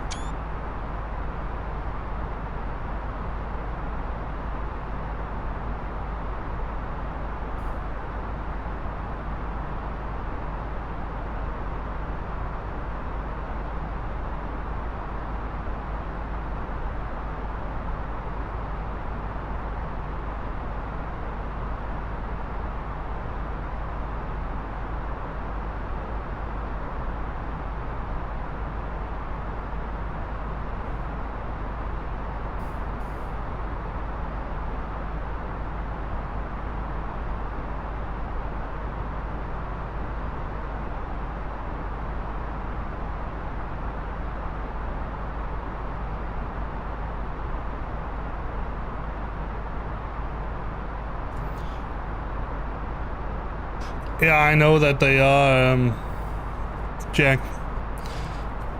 Most games of that sort right now are actually quite amazing in their they're usually quite amazing in their story mode, mainly because they hire real script writers to make the stories, and they also hire real professional actors to play the parts. Either they model real actors or they just go specifically with voice actors, but still it makes a big difference, really does.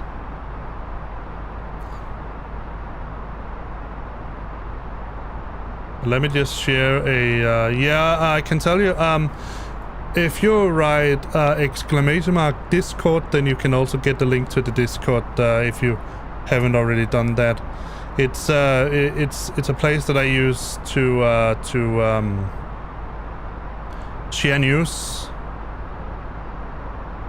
Ah, okay, fair enough.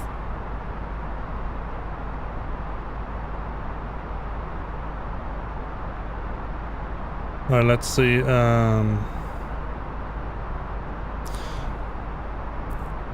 But the point I was going to make was that I'm going to share a couple of screenshots that I just made. Let me see.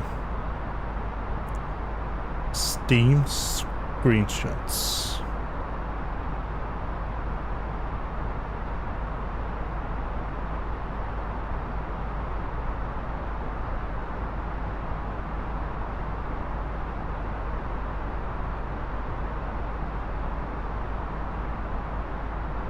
Oh, that's a Phasmo.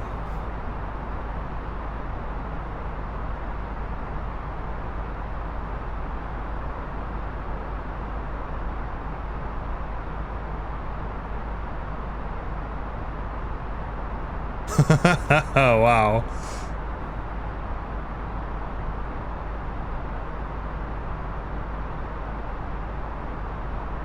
Let me just show you I'm going to share it on the Discord.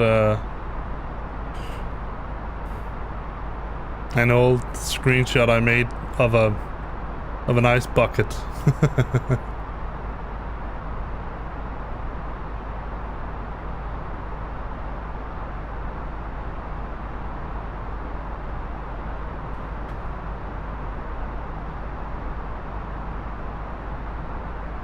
Let me see.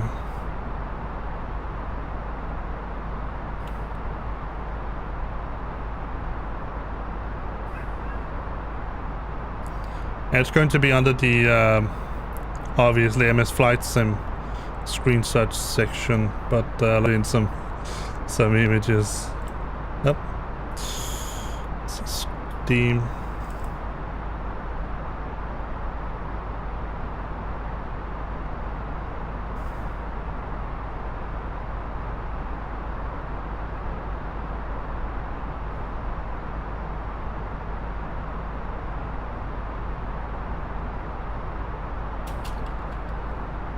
And here's the ice bucket.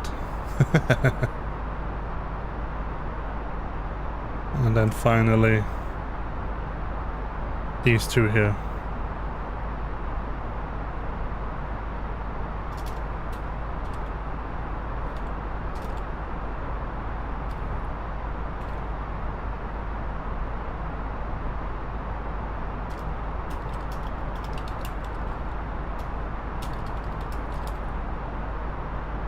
What was it? KPBI.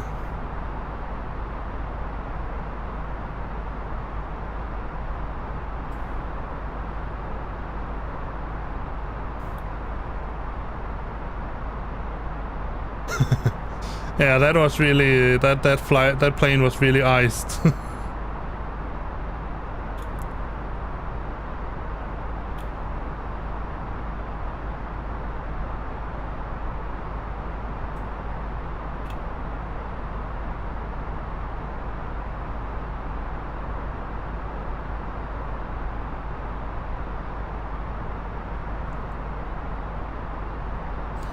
Well, let me just check how the fuel prediction is going. 5, let's see.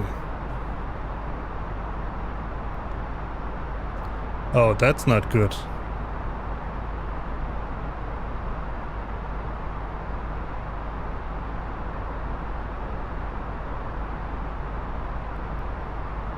Let's go to 5 then. See if that can help it a little bit.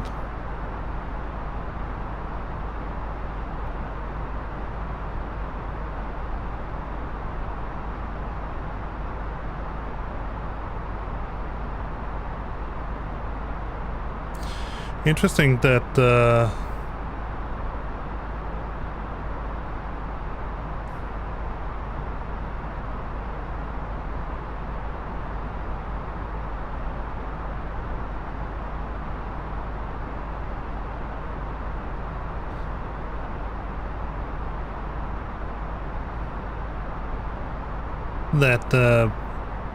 what's it called?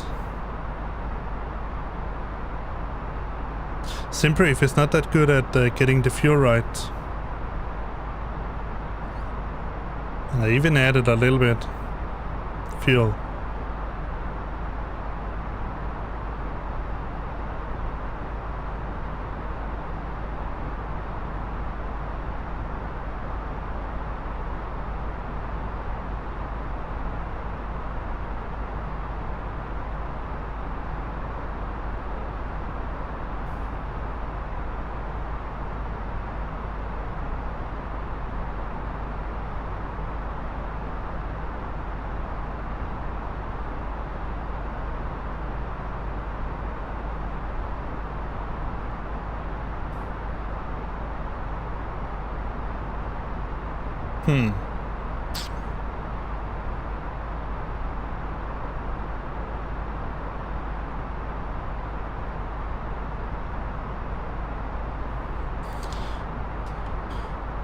See what we can do about that.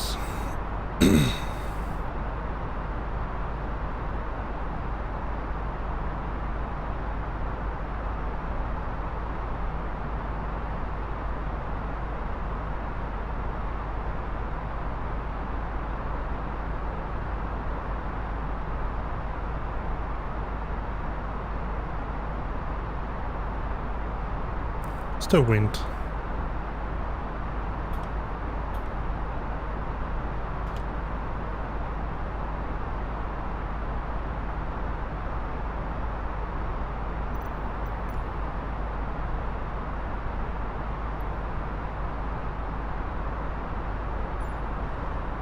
Oops.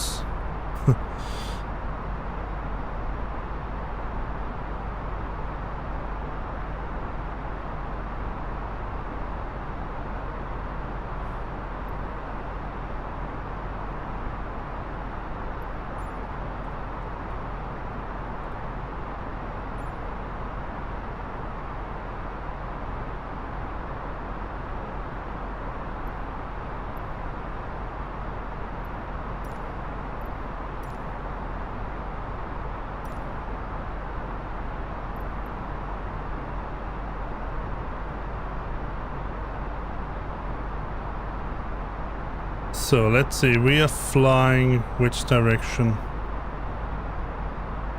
170. Wind from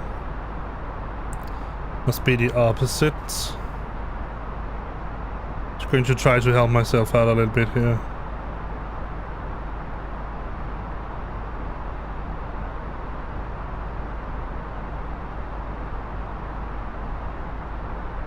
It's going to be wind from 10 then.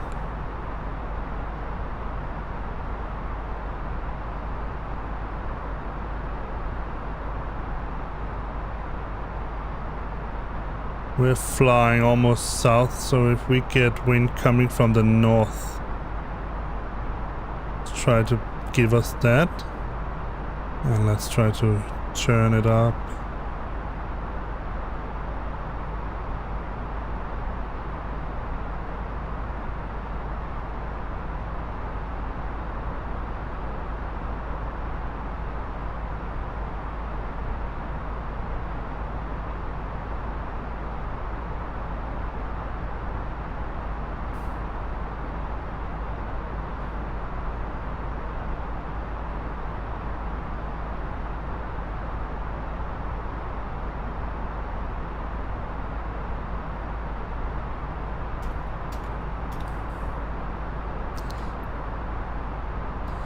Let's do something like 38.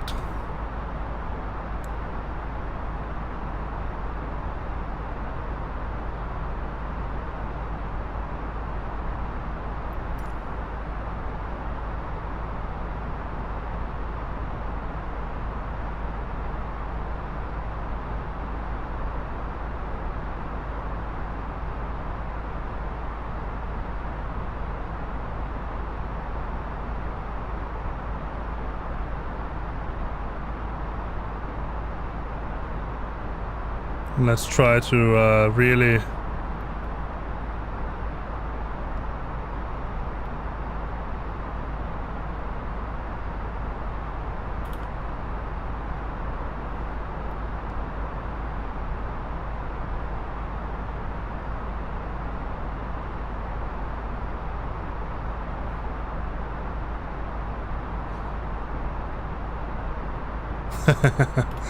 yeah, they are.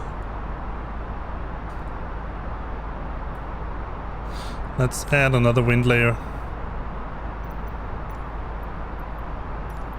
and put that around 40,000, same direction, but here it's going to be 60. Real strong wind, no gusts, just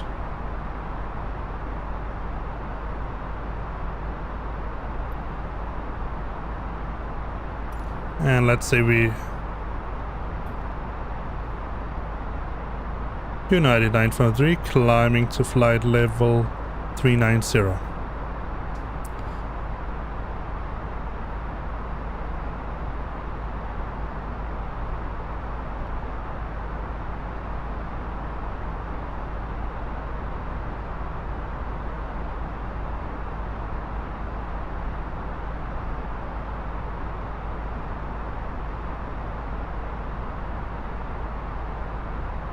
See if we can get up there. But we should have a really, really strong tailwind now. That should help on fuel economy.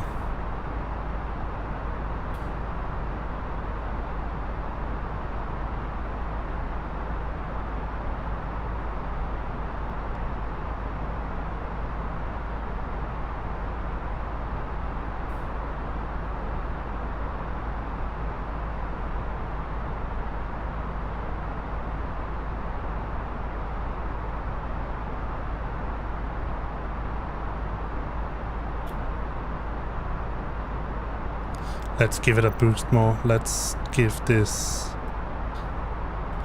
let's just say 120.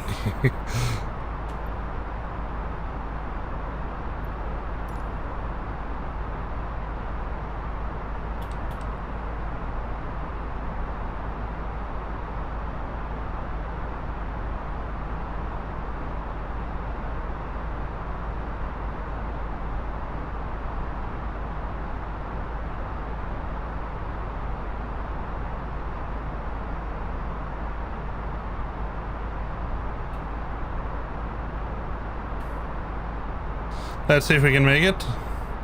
Otherwise we'll have to do a diversion to another airport, a closer airport.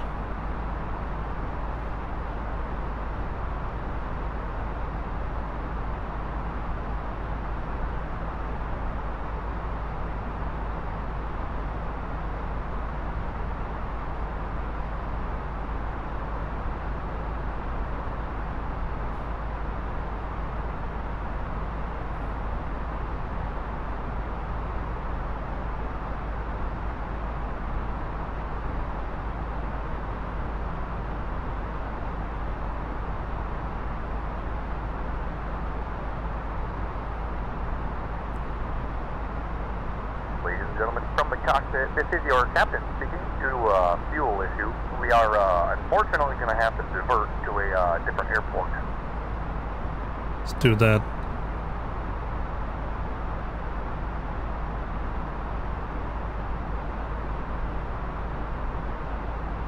Ladies and gentlemen, we will be diverting due to a problem with the aircraft.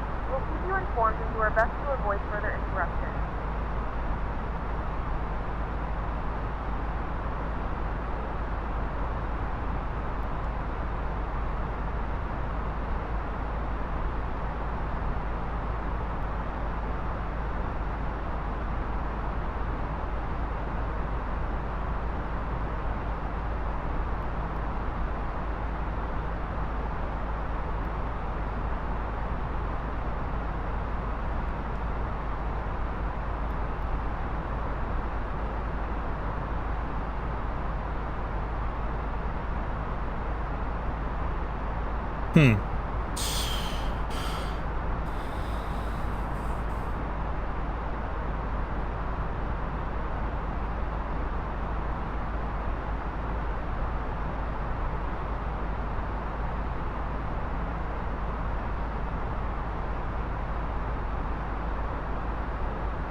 See if I can find it somewhere.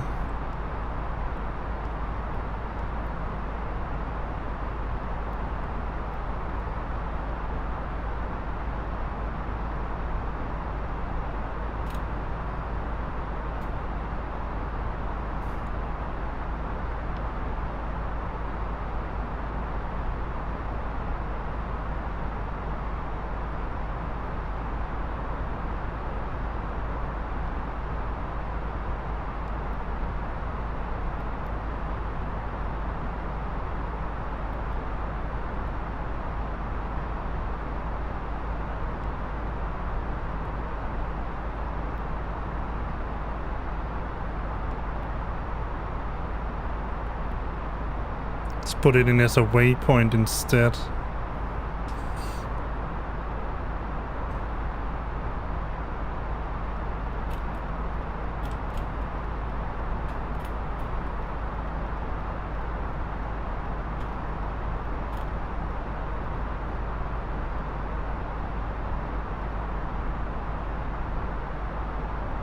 Let's do an open descent instead.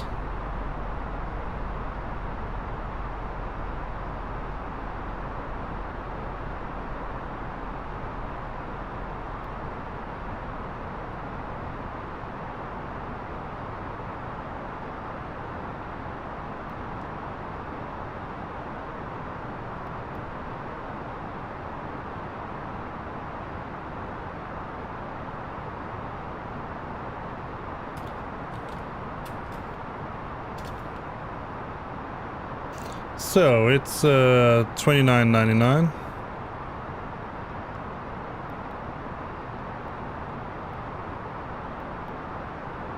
Temp is 12. Wind is 320.09.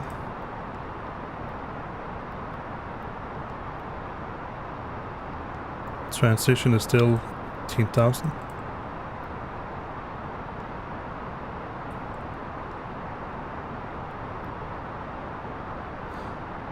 Barrel, let's get a chart for Atlanta.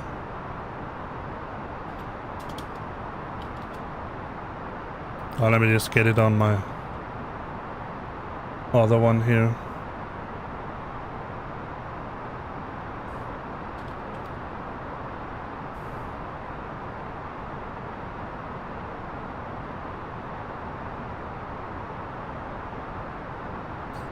see, what was the wind?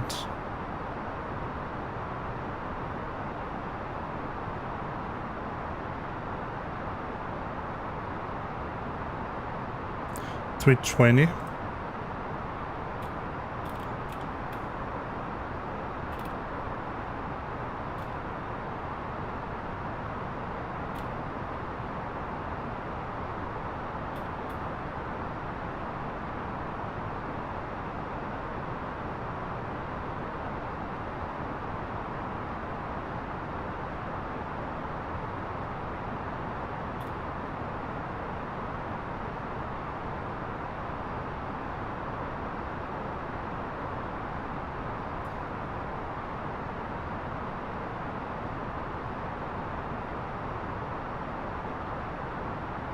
Let's put in a new waypoint, which we will call Terry.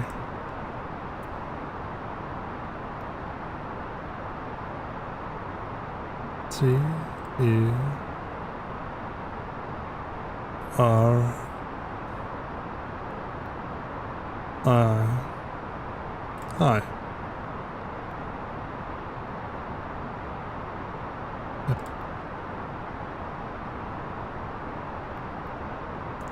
Go direct to Terry.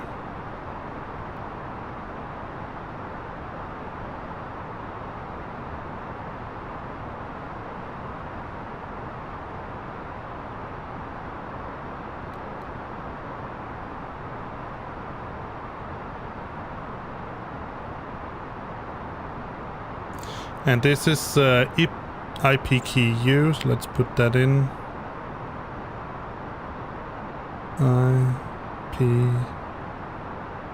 IPKU.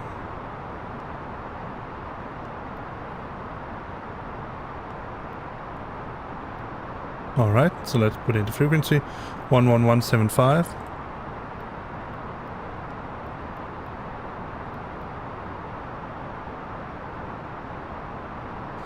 And the course is 275.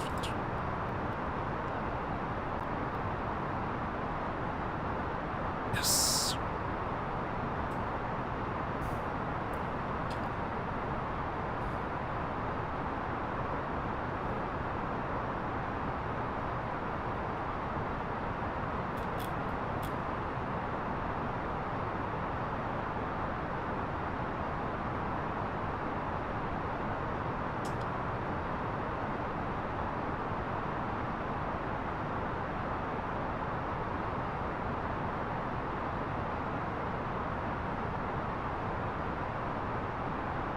And it's 4,000, that's our entrance, so let's put that in.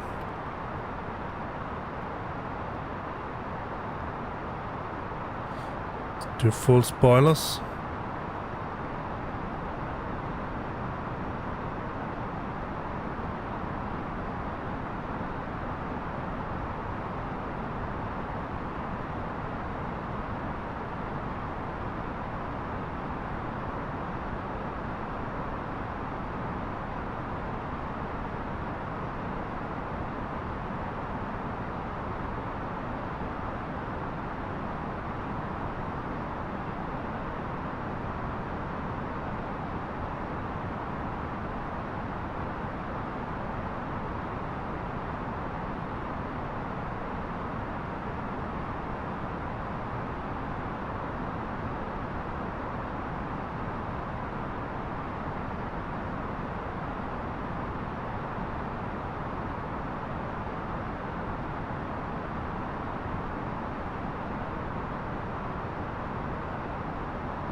Go to live weather again.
And it was still 299.9, alright. There we go.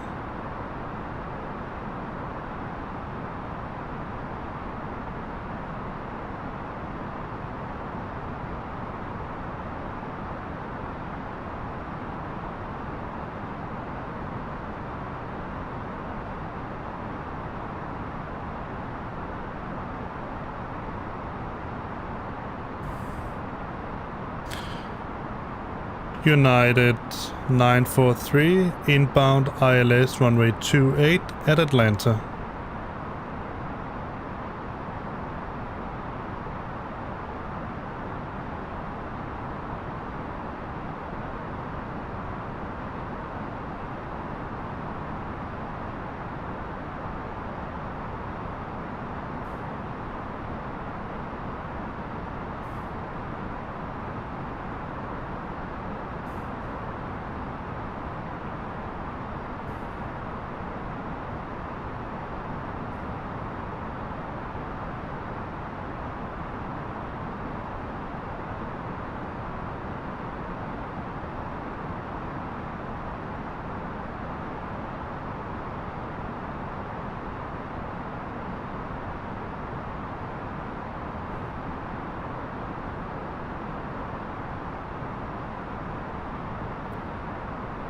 See if I can vector myself in.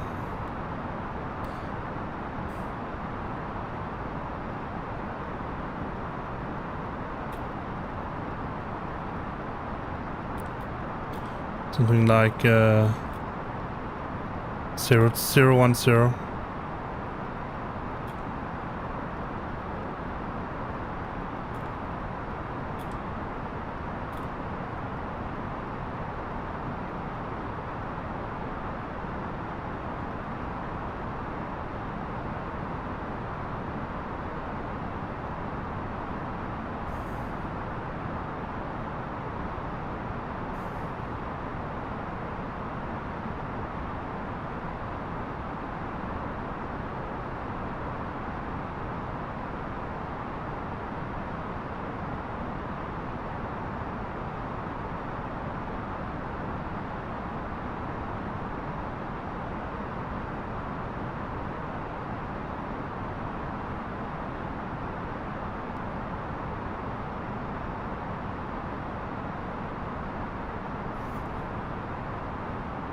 Let's turn a little bit more.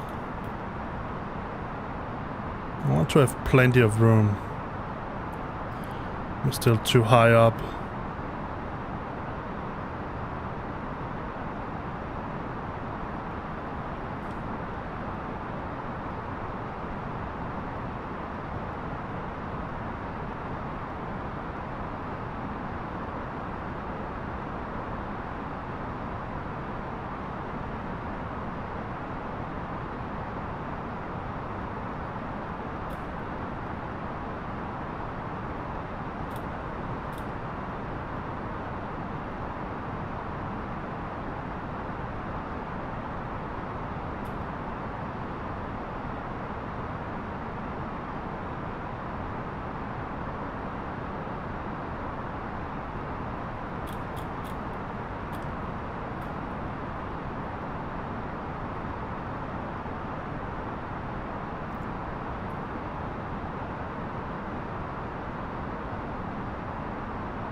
Let's put Atlanta in as one of our radio fixes. ATL.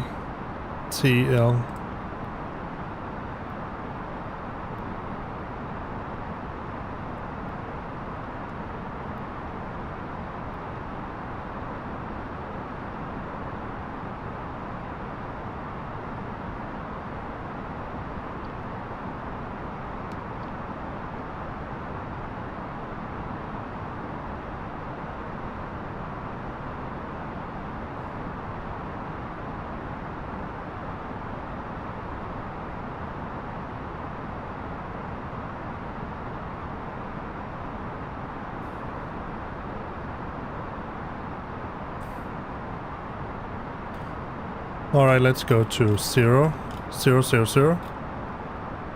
Up.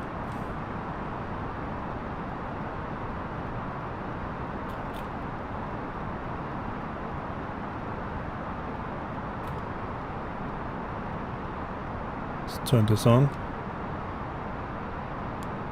Landing system.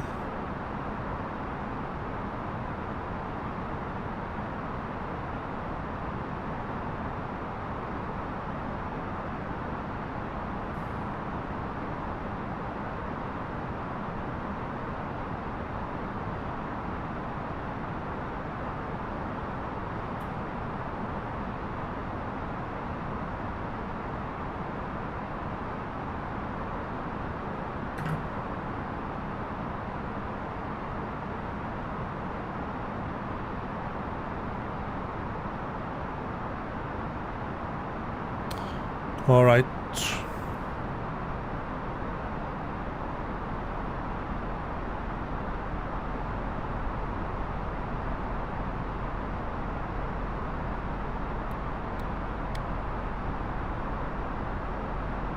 You can see Atlanta there.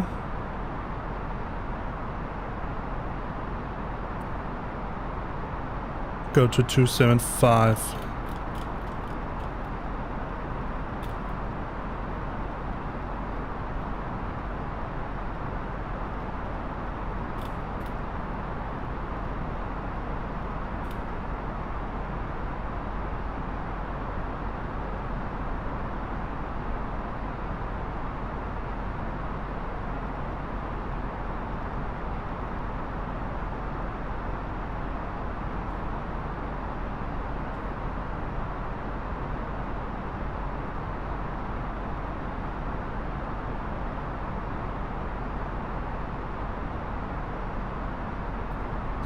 Start an approach.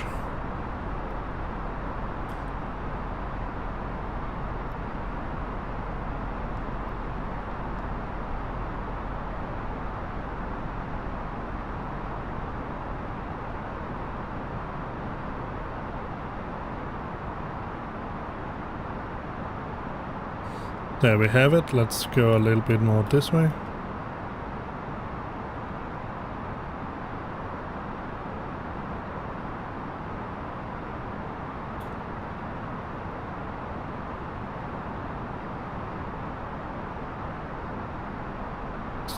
Start the localizer.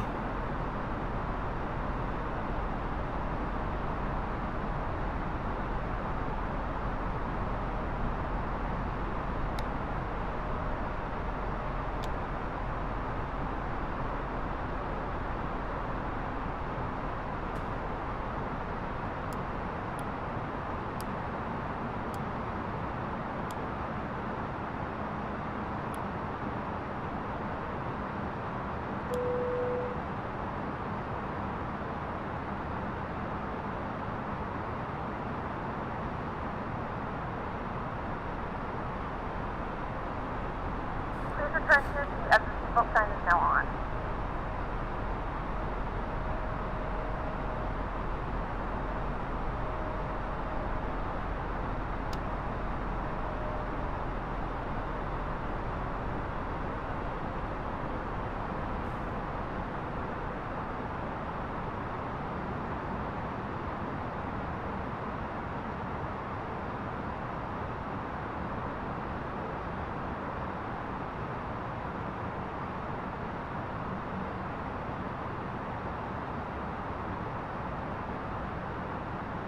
Let's see if we can land somewhere and then take off again. Pax probably won't be happy about it, but maybe the other program won't mind.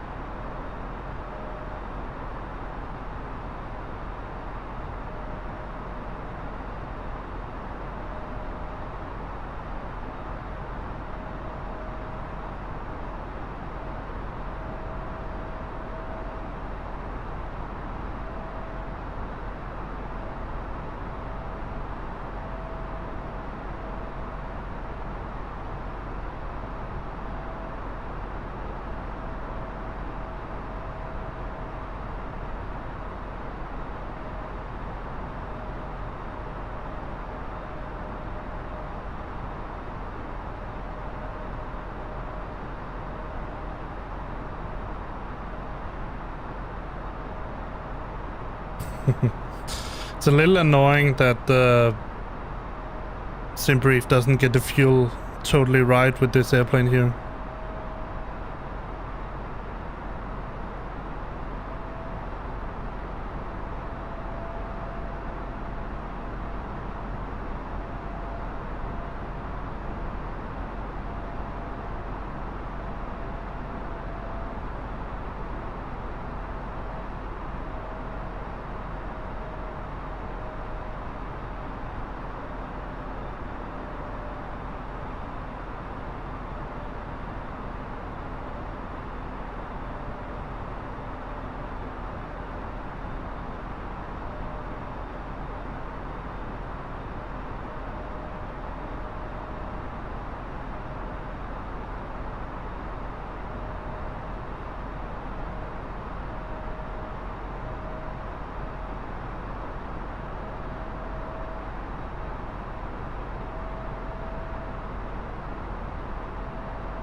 Should be able to see the localizer move down in just a short while.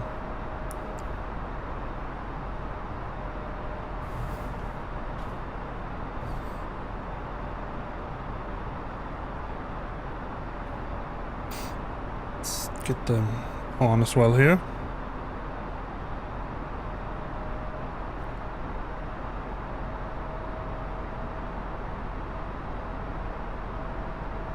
There we have it.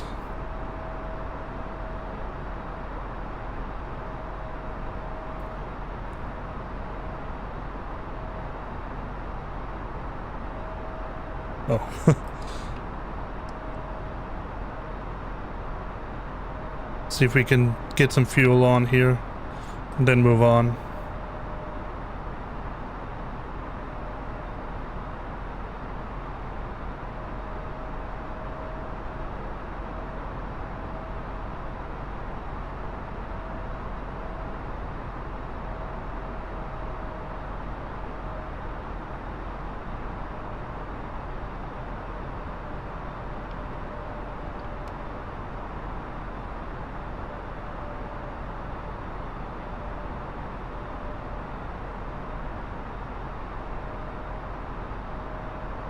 $2,000, alright.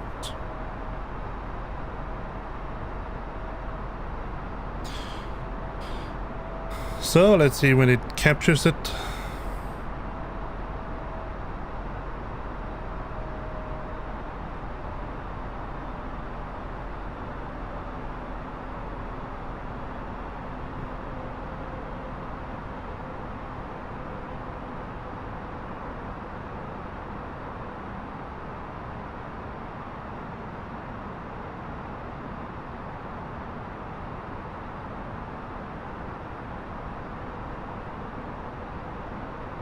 Captured.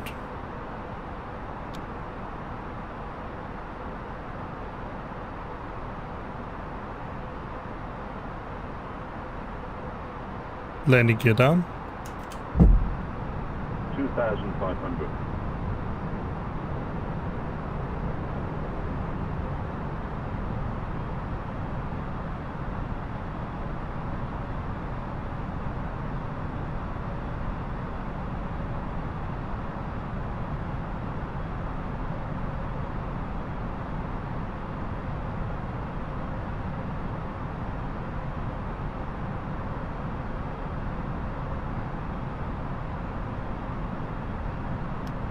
Flaps to full.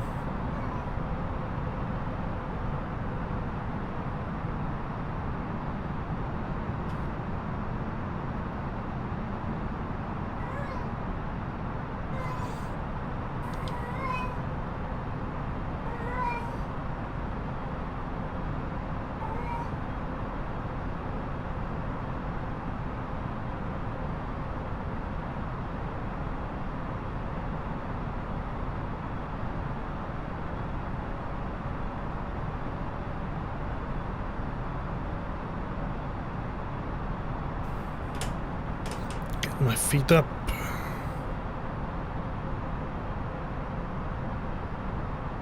See the runway right there. Didn't think we would have that strong of a tailwind. Let me just try to get a meta once again. 330, 11 knots. It should clear up a little bit when we get further down.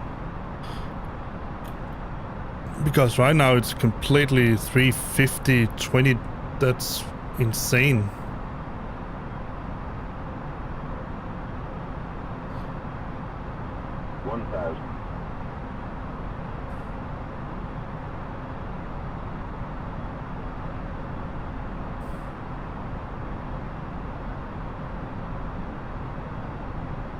It's called a cabin.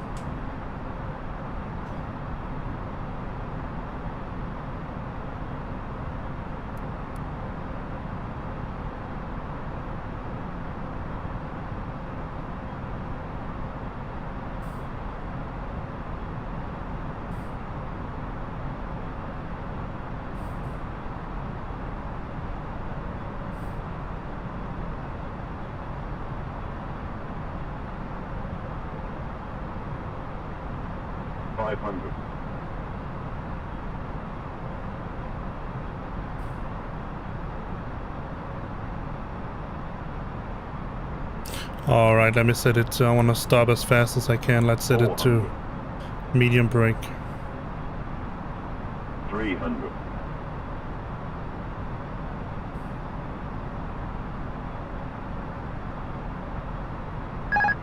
200.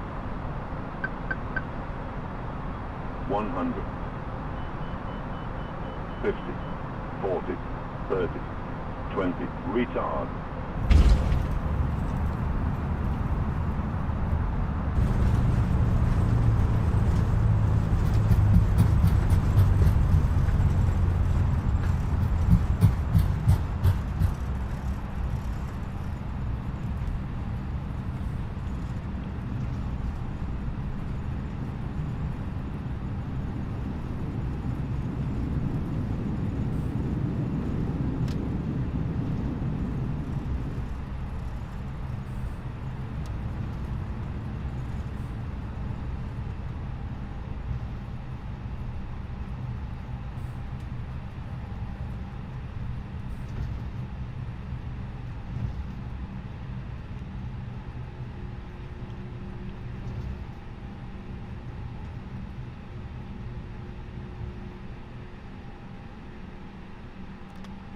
Alright, let's see what we can do now.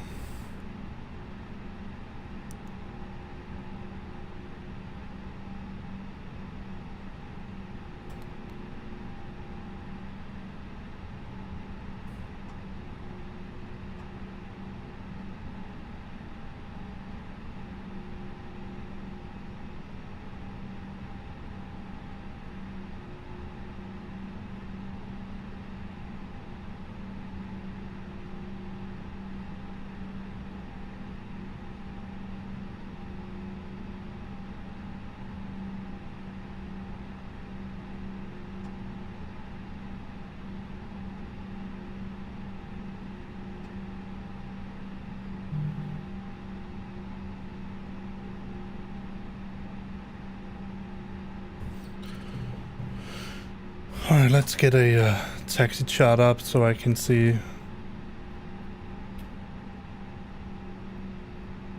Oh, we're all the way down there.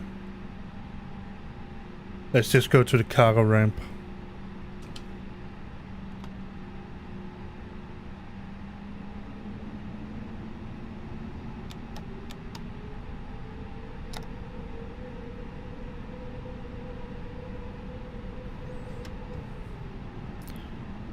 United 943, taxiing to cargo, south cargo ramp at Atlanta.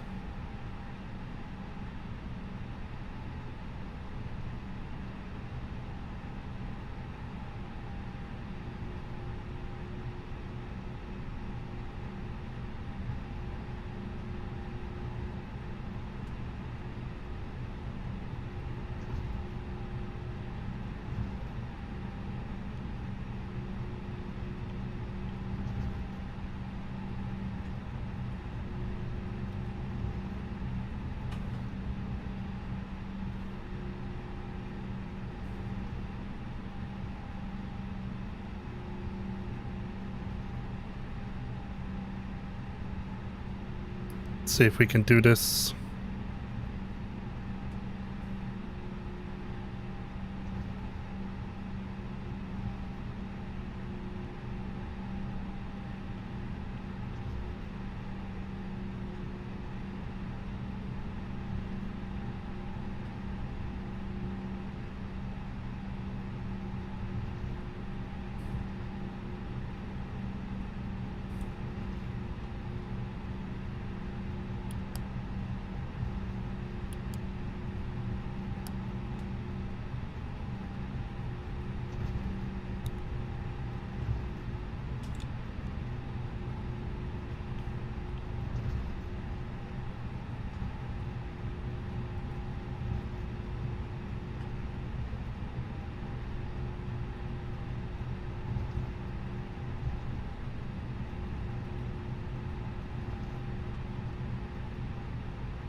So this was kind of a different approach.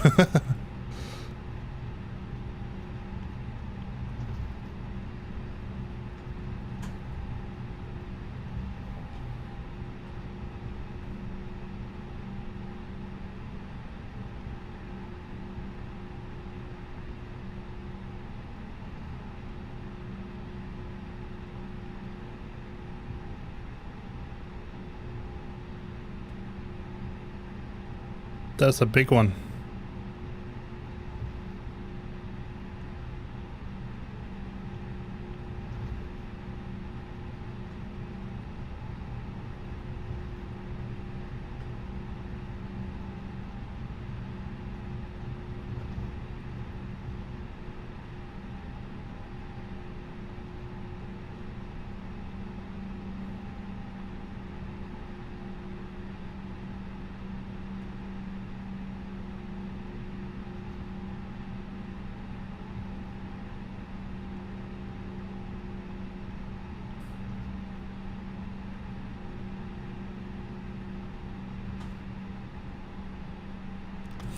All right, parking brake set. Let's turn off some lights.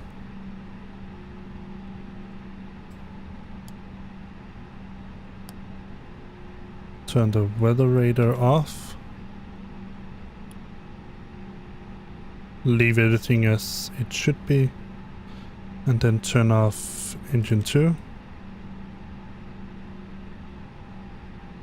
And engine 1. Let's see if we can order some fuel.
All right, I'll go just a little while.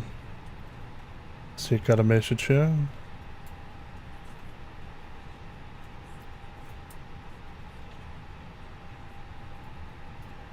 I'll go get myself a little bit to eat and then I'll get back to you. No, wait. This was not exactly how I planned this flight, so I'm going to check and see why Simbrief didn't give me a good enough fuel plan. That's really annoying, because otherwise Simbrief seems to be a pretty good state. But I'm not sure why the heck it did that. But I'll get back to you tomorrow, where we're going to do some farming, and I'll see you then. So I'm sorry I cannot show anything good stuff here. I'll read you this flight offline and then see. I mean, yeah. I guess you can see it. So I'll see you tomorrow for some farming. Stay safe out there and all that. Remember, likes and subscribes, and you know all that good stuff. Alright, see you guys. Bye bye.